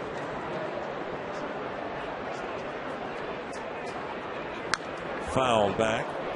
Now the Royals have bullpen issues of their own. It hasn't anything to do with the number of relievers. They got plenty of those. They just haven't been able to get reliable relief pitching. They're carrying 13 pitchers. And if you had somebody else that some other options for Trey Hillman, he'd probably jump on those too right now. Well, again, John Parrish warming up right there in the bullpen, but surprised because Mesh again started to disable us on the season on the DL because of some tightness in the shoulder, and I thought for sure after 5 he was done. Picked up by Bloomquist, and a throw across retiring Hardy. I believe the first keep coming here at Target Field. I believe our first marriage proposal was accepted during the inning break between the top and bottom of the 6th. Yeah, Tricia said yes, that she will marry him.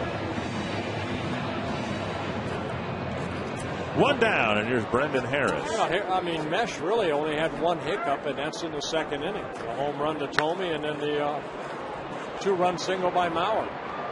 Mop-up drifting back into the seats.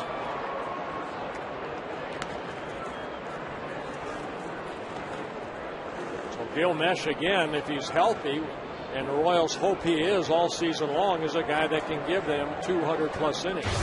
Mesh signing a big 5-year contract with the Royals. This is his 4th year of that 5-year contract.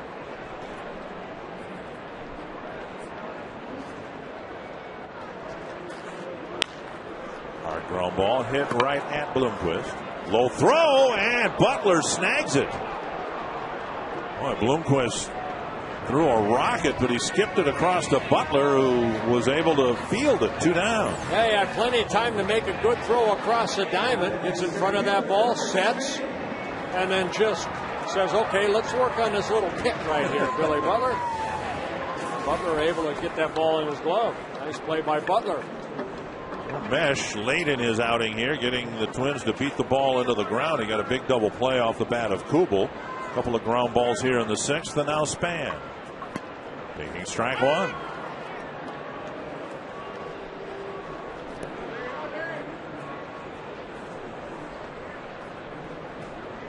Span with a single, an RBI, a run scored, a stolen base, all of that in the 5-run 2nd inning. And now 2 strikes. And that fastball still good for Gil Mesh. That fastball clocked at 92.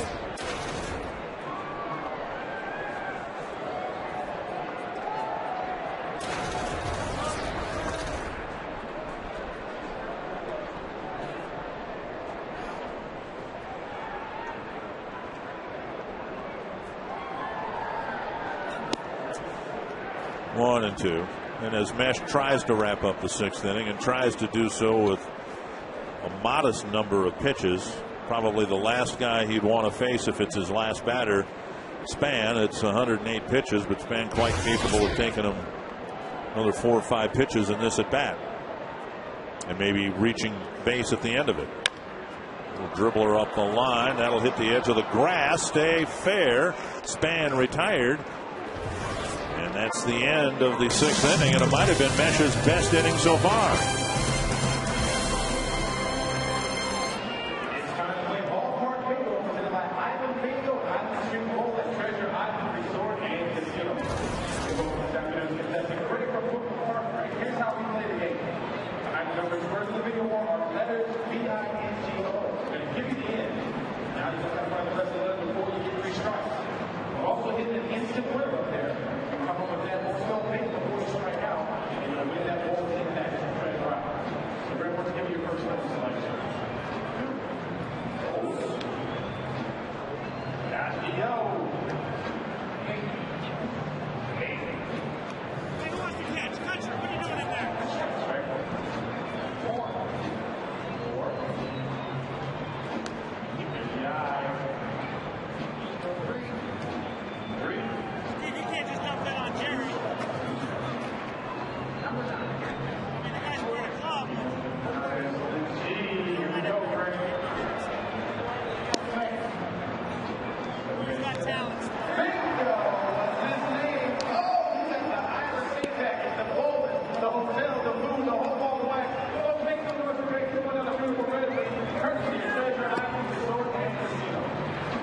KC game summary, and the Twins weren't able to do much against Gilgamesh outside the second inning. Well, Jim told me a big 2-run home run. That gave the Twins a 2-0 lead. Twins ended up tied the game at 2 apiece. Twins added 3 more that inning. And Rick Ankiel, second home run in the ballgame for him. A 2-run home run in the first inning, the second inning. Then that solo home run in the fourth. Brian Dunsing starting his second inning of work, tied at 5. Jason Kendall will lead things off for the Royals. And a first pitch strike, fastball that covered the inside corner. Bottom third of the Royal lineup: Kendall, Betancourt, and Bloomquist.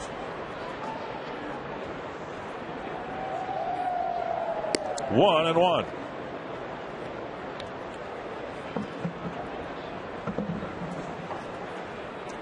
Dunsing breezed through the 6th inning on just 11 pitches. That's cracked into the right field corner. Kadire gets there quickly and fires back toward first base. Kendall with a leadoff single. Again, very good hustle by Michael Kadire down that right field line. Picked at that ball quickly, ran over to the spot that he knew that was going to go to, and kept Kendall to a single. Of course, the other day here with Victor Martinez singling, Kadire threw to first trying to get an out before Martinez got there. That's a good play by Kadire, kind of throwing behind the runner, wondering if Kendall maybe would take a big turn, but Kendall stayed right on the bag.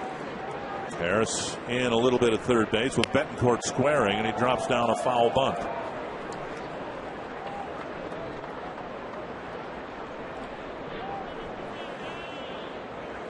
Trey Hillman, you see him right there in his 3rd season as manager of the Royals. Betancourt looking down at the third base coach, Dave Owen.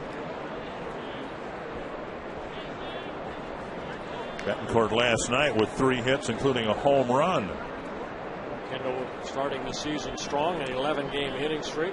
Longest in the bigs. He's hitting every game.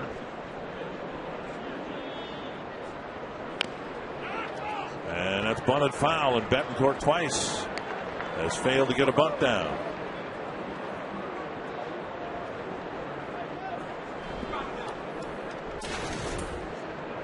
Again, I think we've seen over the years, and this is something that has to come back now with, the steroid era hopefully be off behind us. Guys able to bunt the ball to get the runner over. You sacrifice yourself. I've seen so many guys that are unable to bunt. Well, especially if you're hitting 8th in this lineup, you'd better be able to bunt. And he finally does on the 3rd try. Dunsing retires Betancourt, and Kendall moves into scoring position. Well, Trey Hillman keeping that bunt on, making him bunt. And Betancourt finally got it down and does his job, the sacrifice bunt, moving Kendall over to second. Royals tied the game with 2 runs in the 5th. Biggest hit in the inning was Bloomquist's double that drove in a run. Bloomquist later scored on a Pasednik single. All of that against Nick Blackburn, who gave up 5 runs in 5 innings. Ron Mayhay and Jesse Crane warming up in the Twins' pen. Bloomquist also lined out in the 3rd inning. And Dunsing misses, ball 1. Trey Hillman switching positions between Cayaspo and Bloomquist. Bloomquist at 3rd. He was at 2nd last night.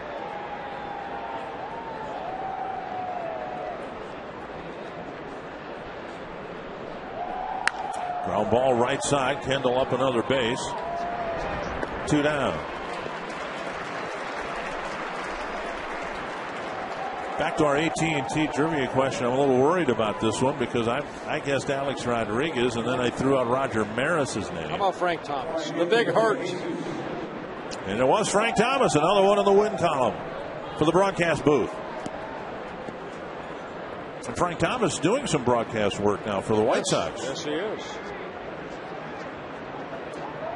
And we're told now Roger Maris was the last one to do it before Frank Thomas. So a bonus correct answer.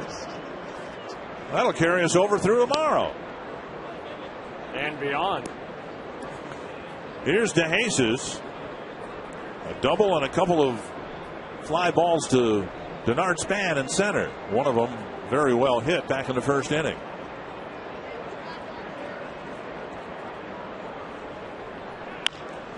And Morneau gets the busted back ground ball, and the Royals leave Kendall at third base, still tied at 5.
Minnesota Twins baseball on Fox Sports North is brought to you by McDonald's. I'm loving it. By Toyota. Thank you for standing by us. For more information, visit buyatoyota.com. And by Quest High-Speed Internet. Get blazing fast speeds that won't burn up your wallet. Tied at 5, and now, as we go to the bottom of the 7th, the Twins do indeed get into the Kansas City bullpen. Well, Gil Mesh worked the first 6 innings. He did walk 4, but 1 intentional with 1 strikeout. John Parrish coming out of the bullpen. Not too many, some good numbers coming out of that Kansas City Royal bullpen, making his 7th relief appearance. A bullpen that has a combined 8.33 earned run average. Orlando Hudson will lead things off. He'll be followed by a couple of lefties, Mauer and Morneau. Parrish in his first season with the Kansas City Royals signed a minor league contract with the Royals over the winter. Had his contract purchased on April 4th.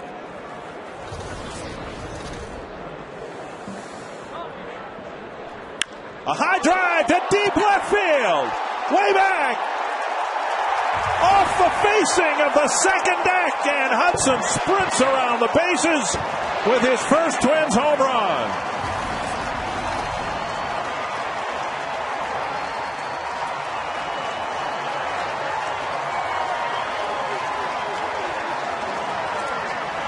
He nearly hit the upper deck and left.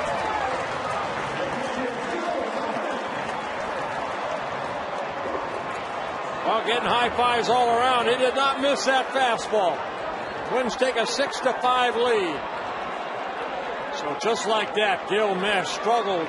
He fought through 6 innings, 2 pitches into this bottom of the 7th. The Twins take a lead off of reliever John Parrish. And a fastball taken for strike 1. That's not a home run trot. That's a home run sprint.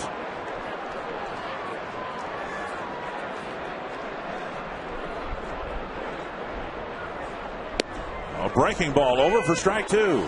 Well, the first home run in a Twins uniform, his 78th major league home run. And right off the facing right there of the waste management.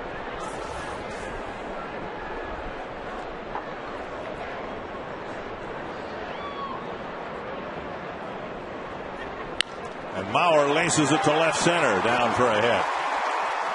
Backhanded by Posednik, and Mauer has his second hit. Both of them singles. And Parrish greeted rudely here in the 7th inning. Yeah, on opening day here, we raised the flags. Jim Cotton did the 65, Jim Perry the 69, I did the 70 flags, and so on. And they said that that's the, I believe, the home run porch up there. Way up there? I would like to see somebody one day hit one way up there. It'd be the 3rd deck. That's a 3-wood porch. Yeah, that would be a blast. Here's Morneau. Missing inside, ball 1.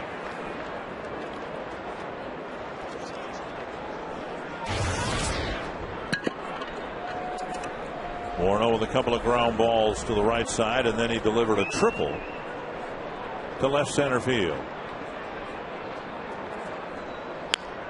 Checked his swing, and it's just foul. Ron Coomer, Orlando Hudson hitting a home run. What have you noticed here as we get into the Kansas City bullpen? Well, I just think it's been the story of the day. Every ball that's been really hit hard has been up in the zone.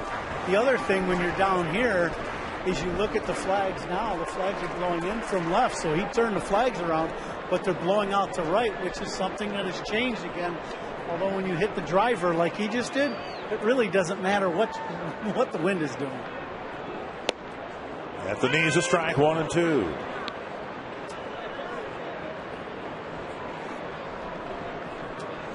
Oh, Parrish with a fastball, not overpowering, a sharp curveball and a very good changeup. Has some major league experience coming into this year with the Orioles, the Mariners, and the Toronto Blue Jays.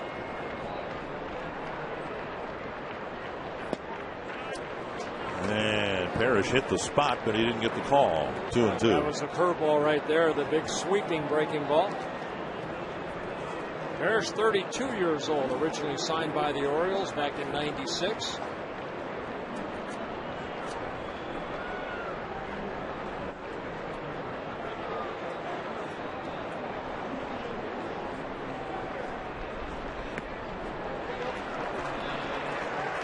And now 3 and 2. It's just, you mentioned Parrish's numbers coming into the game. Very good. But Trey Hillman has seen it happen time and time again.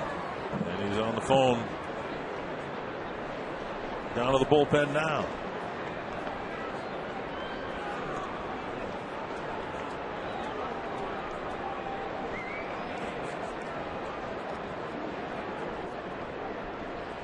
And Morneau draws a walk, and now Parrish has faced 3 men and hasn't retired a batter. And that'll bring up Kadire. Josh Root warming up. Royals just called him up. You know, the Kansas City Royals are trying a lot of different things to get some arms out in that bullpen that can be consistent. Parrish didn't pitch all of last year because of shoulder problems. He's gone through the Tommy John surgery. He's gone through right knee surgery. Missed all of the 2002, 2005, and 2009 season.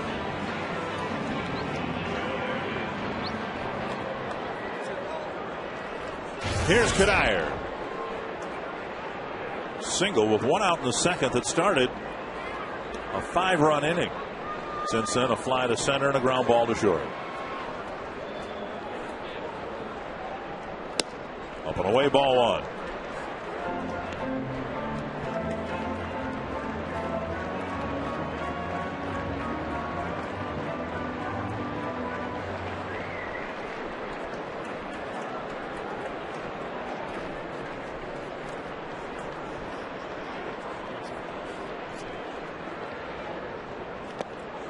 You know, and the Royals have been struggling in this department for years, and regularly they've been teased.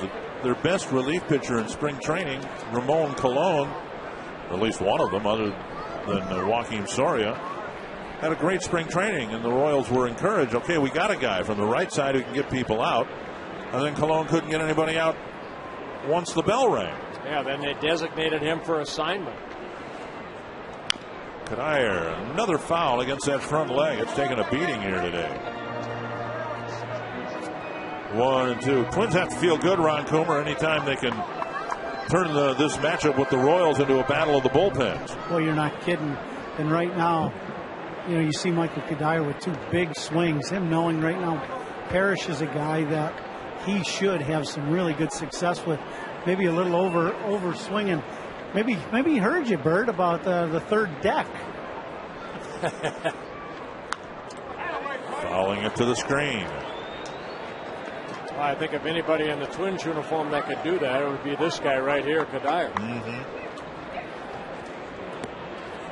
32 home runs last year. I mentioned yesterday 8 of those 32 came against the Royals.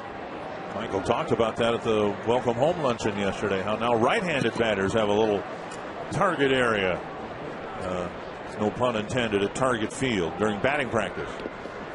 Kendall keeps it in front of him. Another good stop right there by Jason Kendall on that breaking ball. Mauer thought about it, but then that ball deflecting over to 3rd base. And he went back to 2nd. Going back to the 5th inning when the Twins had Morneau at 3rd, how many times did Kendall block a pitch?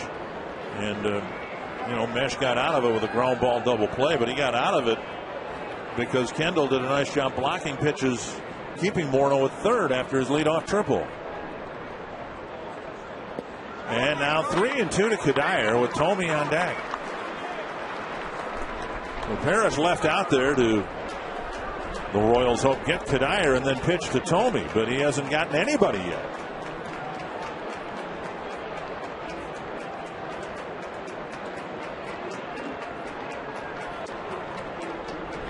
Full count to Kadire.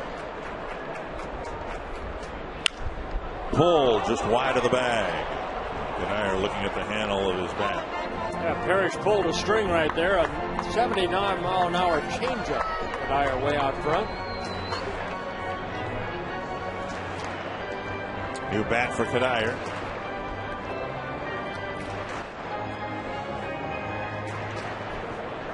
And Parrish reloads here with the Twins in front, threatening to do more damage on him here in the 7th.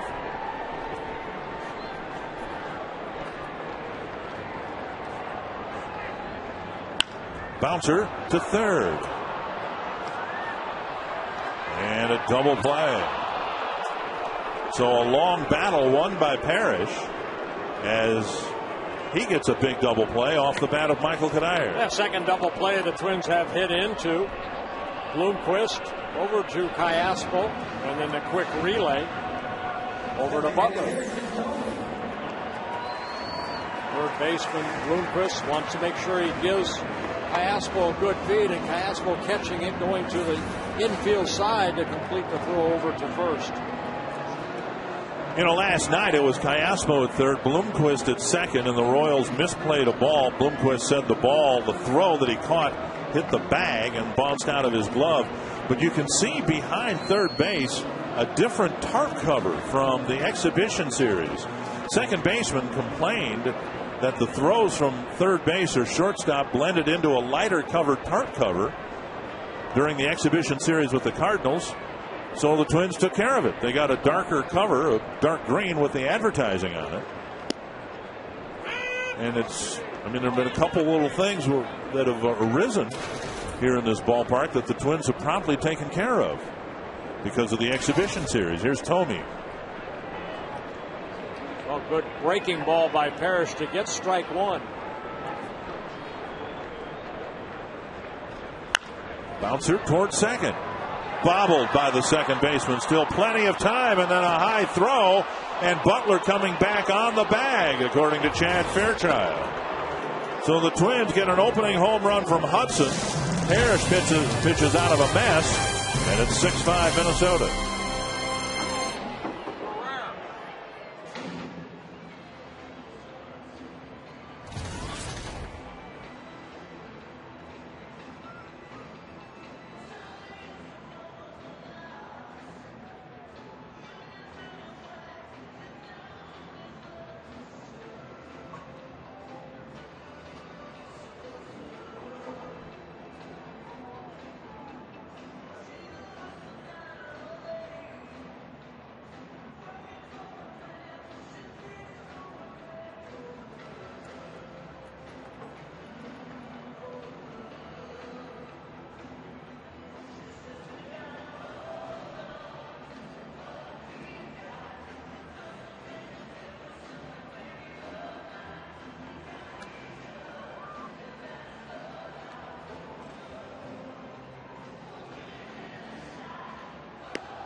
Well, you see the Twins leading 6-5, and what a day for Joe Mauer. Received a Silver Slugger Award earlier, his MVP presented by Harmon Killebrew. Have your pops, Jake Mauer, throw out that first pitch and throw a strike. And then in the ball game, Joe Mauer, who was 0 for 7 coming into this series, got a base hit right there. That scored a couple runs. And adding a single in the 8th inning. It's always nice to see a father play catch with his son, isn't it? Posednik takes outside, ball 1 from Matt Guerrero. Well, Matt in last night's ball game worked the 8th inning, threw only 8 pitches to retire the Royals 1-2-3.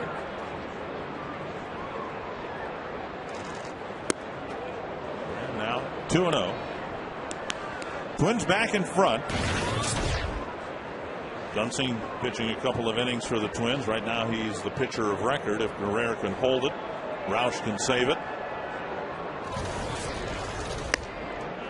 And Posednik with a 3-0 count. Then Butler, then Guillen here in the Kansas City 8th. Well, Matt Guerrero had a great spring training, carrying it right into the early part of this year. 3-1 for a strike.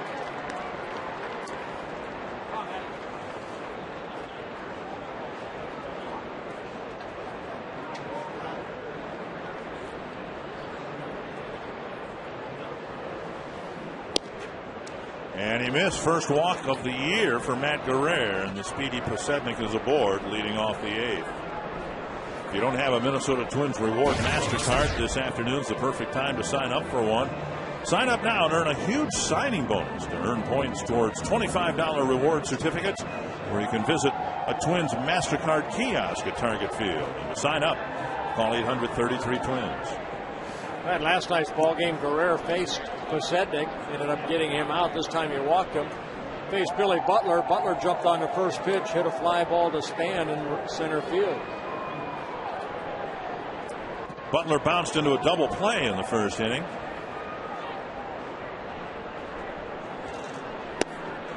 Guerrero misses ball 1. 6 pitches, just 1 strike for Guerrero.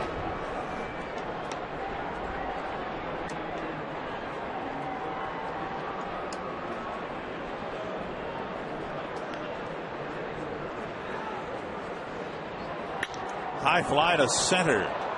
Span ranging over to the gap. Posednik setting up for a tag. Here he comes. Span's throw not in time, and Posednik advances on a deep fly ball to center.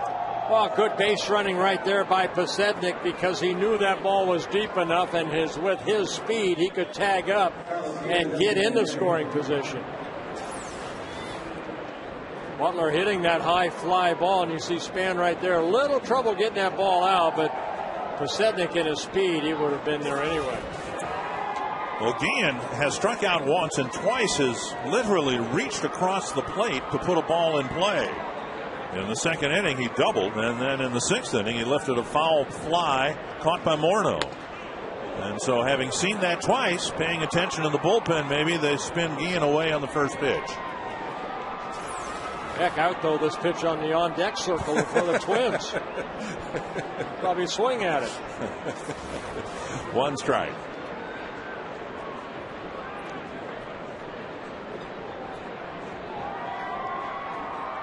Pulled foul, and Dave Owen skips rope. Yeah, keep an eye on Posednik at second base. It'll be Hudson that will try to keep him close. As a pitcher, you want to look back more than once to make sure you stop him.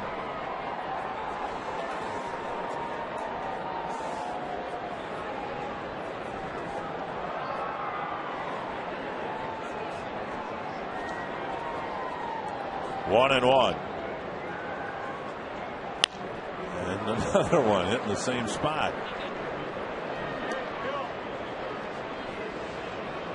On those fastballs inside, Guillen trying to open up quickly and fouling them off.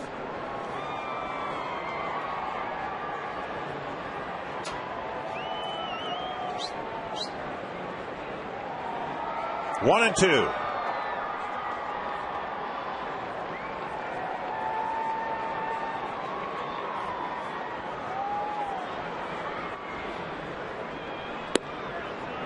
2-2. Wouldn't bite at that slider down and away. Guerrero trying to pitch around the leadoff walk. Matt, 31 years old. This is his 7th season with the Twins. He's been outstanding as a setup man. Not only for Joe Nathan, but now John Roush. It's popped up left field. Kubel shading his eyes, making the catch out number 2. And that'll bring up Rick Ankiel, who's gone deep twice today. On the second inning off of Nick Blackburn. Ends up tying the game.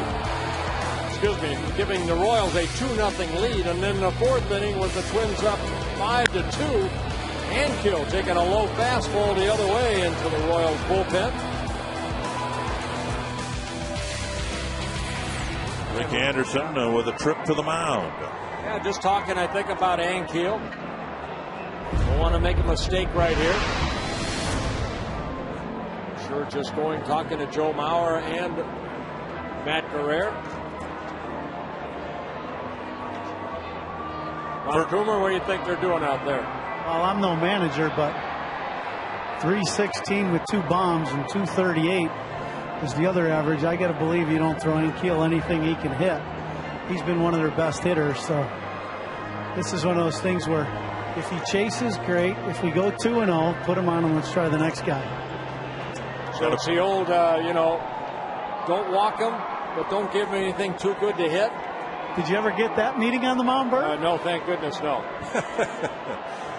Here's Ankiel.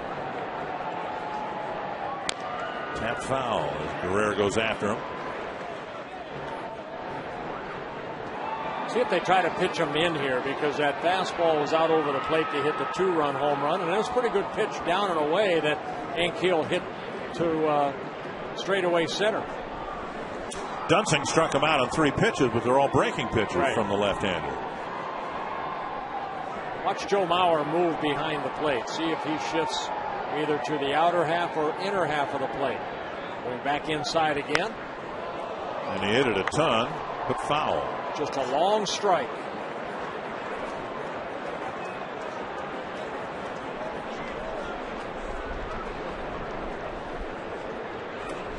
I was going to say, I know he might have did that against me.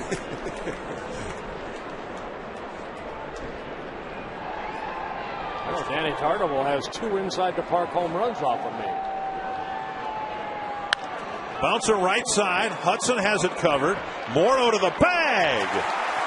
And Guerrero pitches around the leadoff walk, and the Twins still have a 1-run lead.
Any physical activity is common and as little as 30 minutes each day can help reduce your risk of heart disease.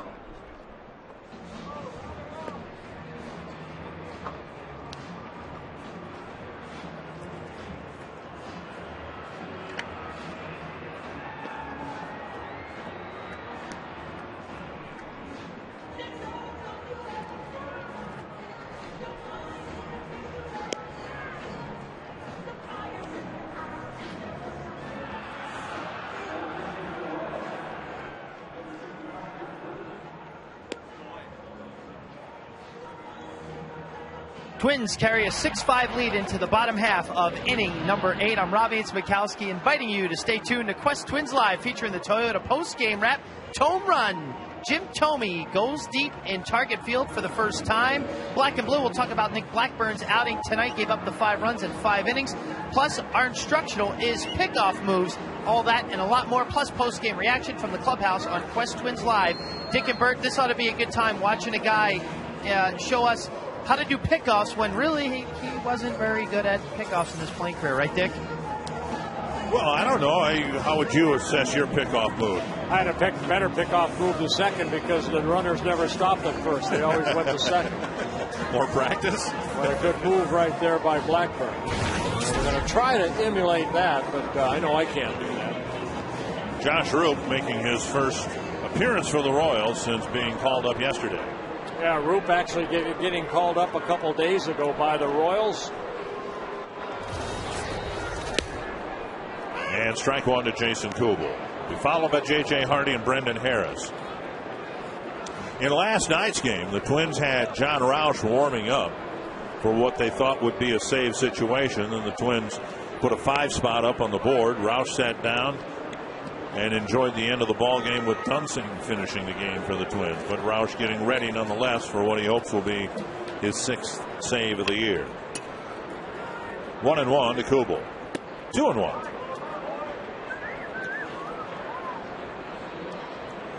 Twins saw a little bit of Roop when he was with the Texas Rangers. He spent 4 seasons with the Rangers.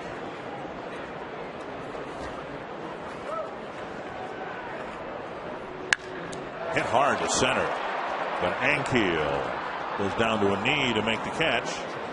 Kubel's hit a couple of balls right on the button for outs here today. Visit the official online shop of the Minnesota Twins at twinsbaseball.com. You can browse the largest selection of official gear, including the latest apparel, nostalgic memorabilia, and authentic classics for the whole family. Get your gear from the official source, the twinsbaseball.com shop, except no substitutes. J.J. Hardy will hit.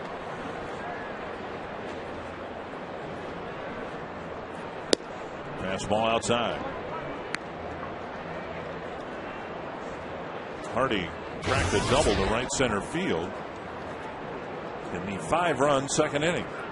Since then, a couple of ground balls to the left side.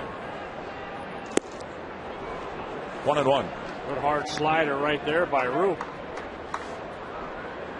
Roop, 27 years old, was let go by the Texas Ranger organization.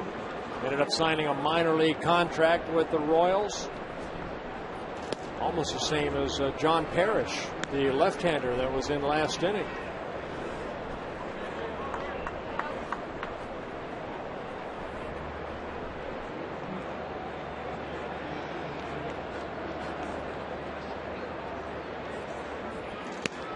And over first, strike 2-2. And getting Roop up here and designating Colon for assignment. Trey Hillman said, look, we hope he clears waivers. We'd like to keep Colon in our organization. They're so desperate for arms that might at any given time be reliable arms out of the bullpen. They don't want to lose anybody. Breaking ball. Fouled back to the screen. Got a curveball right there. We see a couple hard sliders, and then the curveball just left up a little bit. Allows Hardy to foul it off.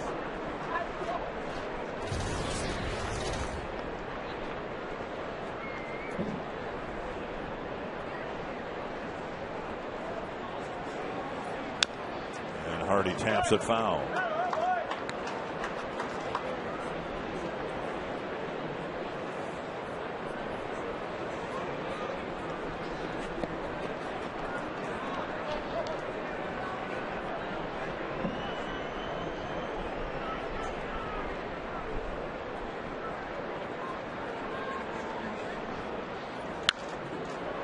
And over the Twins dugout.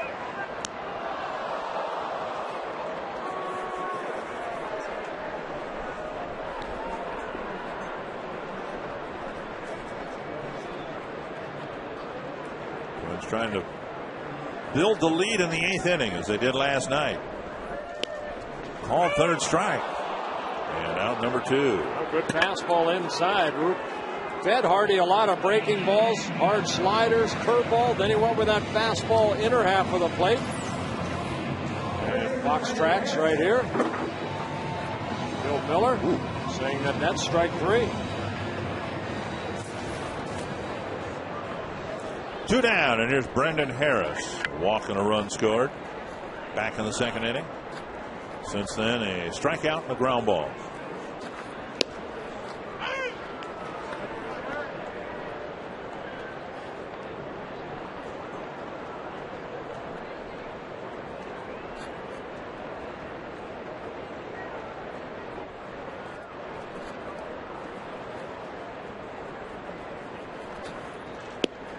Breaking ball misses, 1-1.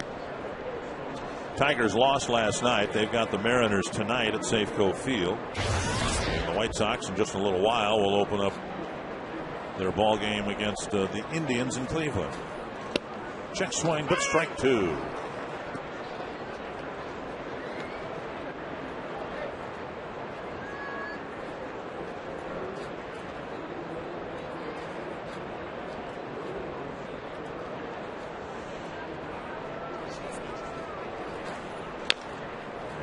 Harris keeps the at bat alive. You can still get involved in the game. Let us know who you think has been the Arby's value player of the game. Text the word value followed by a space and the player's name to short code 234-234. Jim Thome with the lead. Mauer, Span, Kadire all on the board. And we'll have the final results in the Twins postgame show.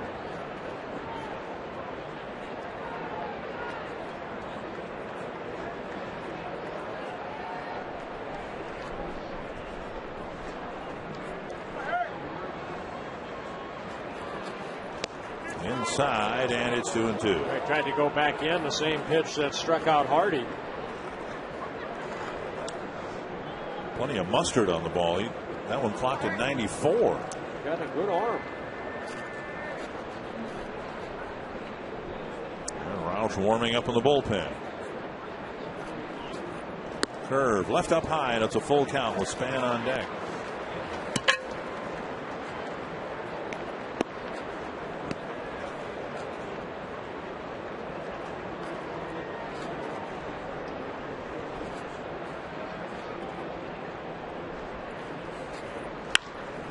Hard to center, but Ankiel comes in to make the catch. And Root pitches a 1-2-3 bottom of the 8th. John Roush looking for save number 6 in a 1-run ball game.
Toyota game reset. Jim Thome covering up the first Royal lead with a 2-run home run. Orlando Hudson with his first Minnesota Twins home run. And Ankiel for the Kansas City Royals has a couple home runs in the ball game. John Roush coming into the ball game looking for his 6th save in 6 save opportunities. Hasn't had one for a while. Thought he was going to have one last night. And he'll face Alberto Callaspo to start the 9th inning. To right field. And a busted bat doink to start the inning. So Callaspo aboard. And the leadoff man is on again here in the 9th inning. Royals got the leadoff man on in the 7th, didn't score. Leadoff man on in the 8th and didn't score. And now Callaspo's aboard here in the 9th. Well, see how Trey Hillman plays it right here. Kendall, pretty good handler of the bat. Looking down at his third base coach. He had Betancourt bunting in the 7th inning after Kendall led off that inning with a base hit. Now Kendall walking down to Dave Owen, making sure that we're on the same page. And as we work our way through the bottom of the Kansas City batting order, the point should be made again. They don't have much of a bench. With 13 pitchers, 12 position players, with a healthy roster, they'd have 3 bench moves. But Chris Getz was scratched yesterday with an oblique strain. You have Mitch Meyer and Brian Pena, the backup catcher. So not much that Trey Hillman can do to look for some bench help. So Kendall squares around and bunts it up the line, foul, 1 strike.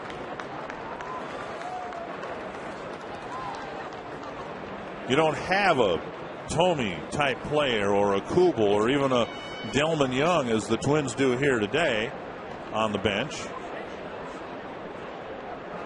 So you're left with your lineup, and Kendall trying to get Callaspo into scoring position for Betancourt.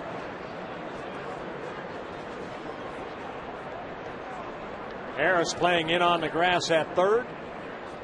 Kendall squaring around early. And Harris scampering in from third base early.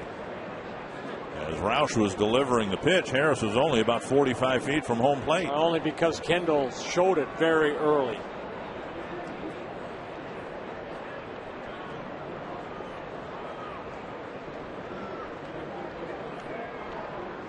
Kendall with that open stance.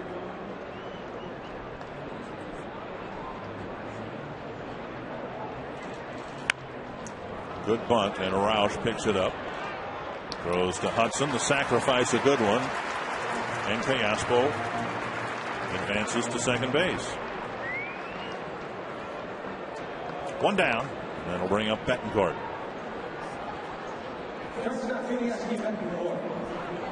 Roush has given up 1 run and an average of 1 hit per inning. Hasn't walked anybody.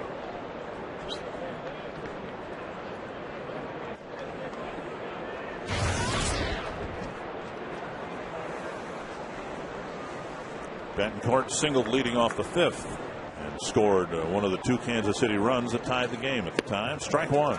Good slider right there by Roush to get strike 1.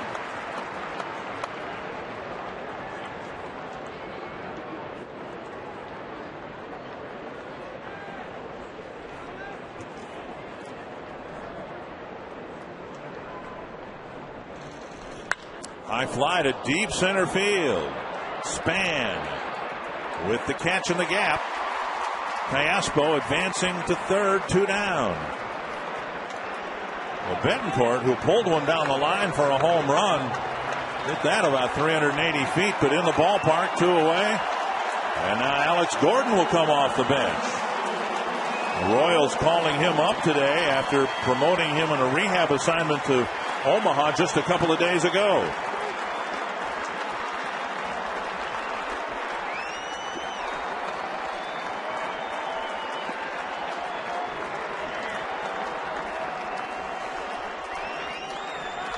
So Roush will go after Gordon with the tying run at third and 2 away.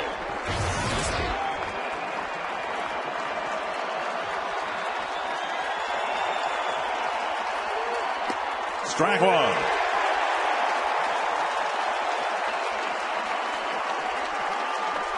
Chris Getz put on the disabled list this morning, and Gordon activated.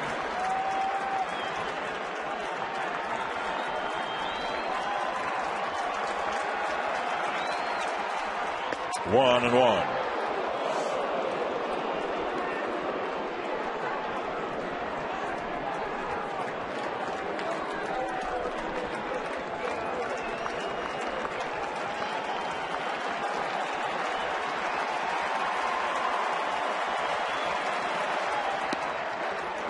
Check swing, 2-1.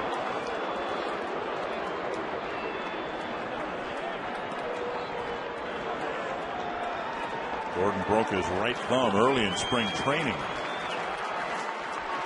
And he's been rehabbing it ever since. Check swing, 3-1 with DeJesus on deck.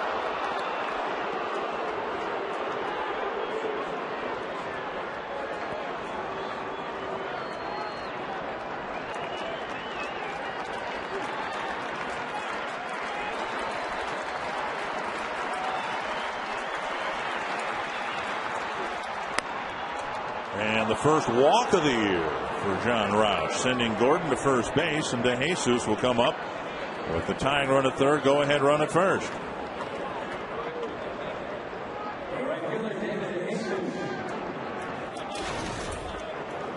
Rick Anderson to the mound.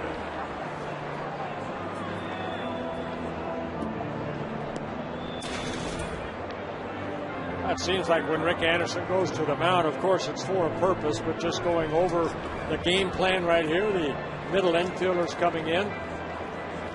See Hudson right there talking to Mauer, probably just saying, hey, in case Gordon takes off, you know, are you going to throw through? What are we going to do?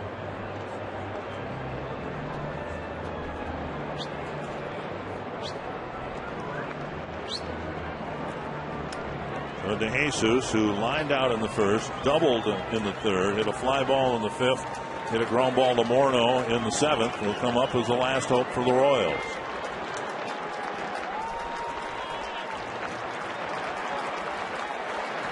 And DeJesus has never faced John Roush.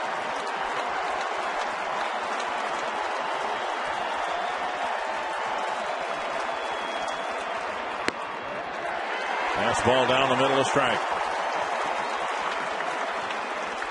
Roush, an intimidating person out there at 6'11".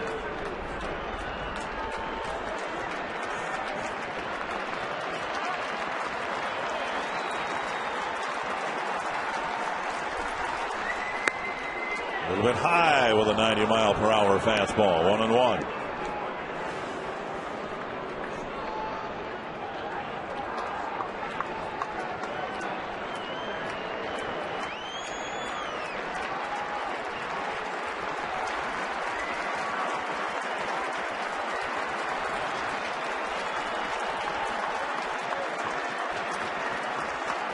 Runner goes, pitch fouled straight back, and Gordon got a great break from first base and would have had second stolen. Gordon doesn't know it's a foul ball yet. He'll return to first. I was watching the middle infielders. Hudson and Hardy did not leave their ground. So if Gordon wants to take off, they want to get this out right here at home plate. They don't want to start covering second base and leaving a hole somewhere. Sellout crowd here at Target Field. Royals down to their last strike.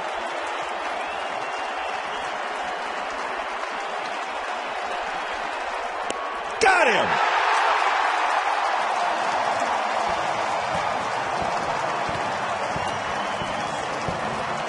Straight over the top fastball, strike three.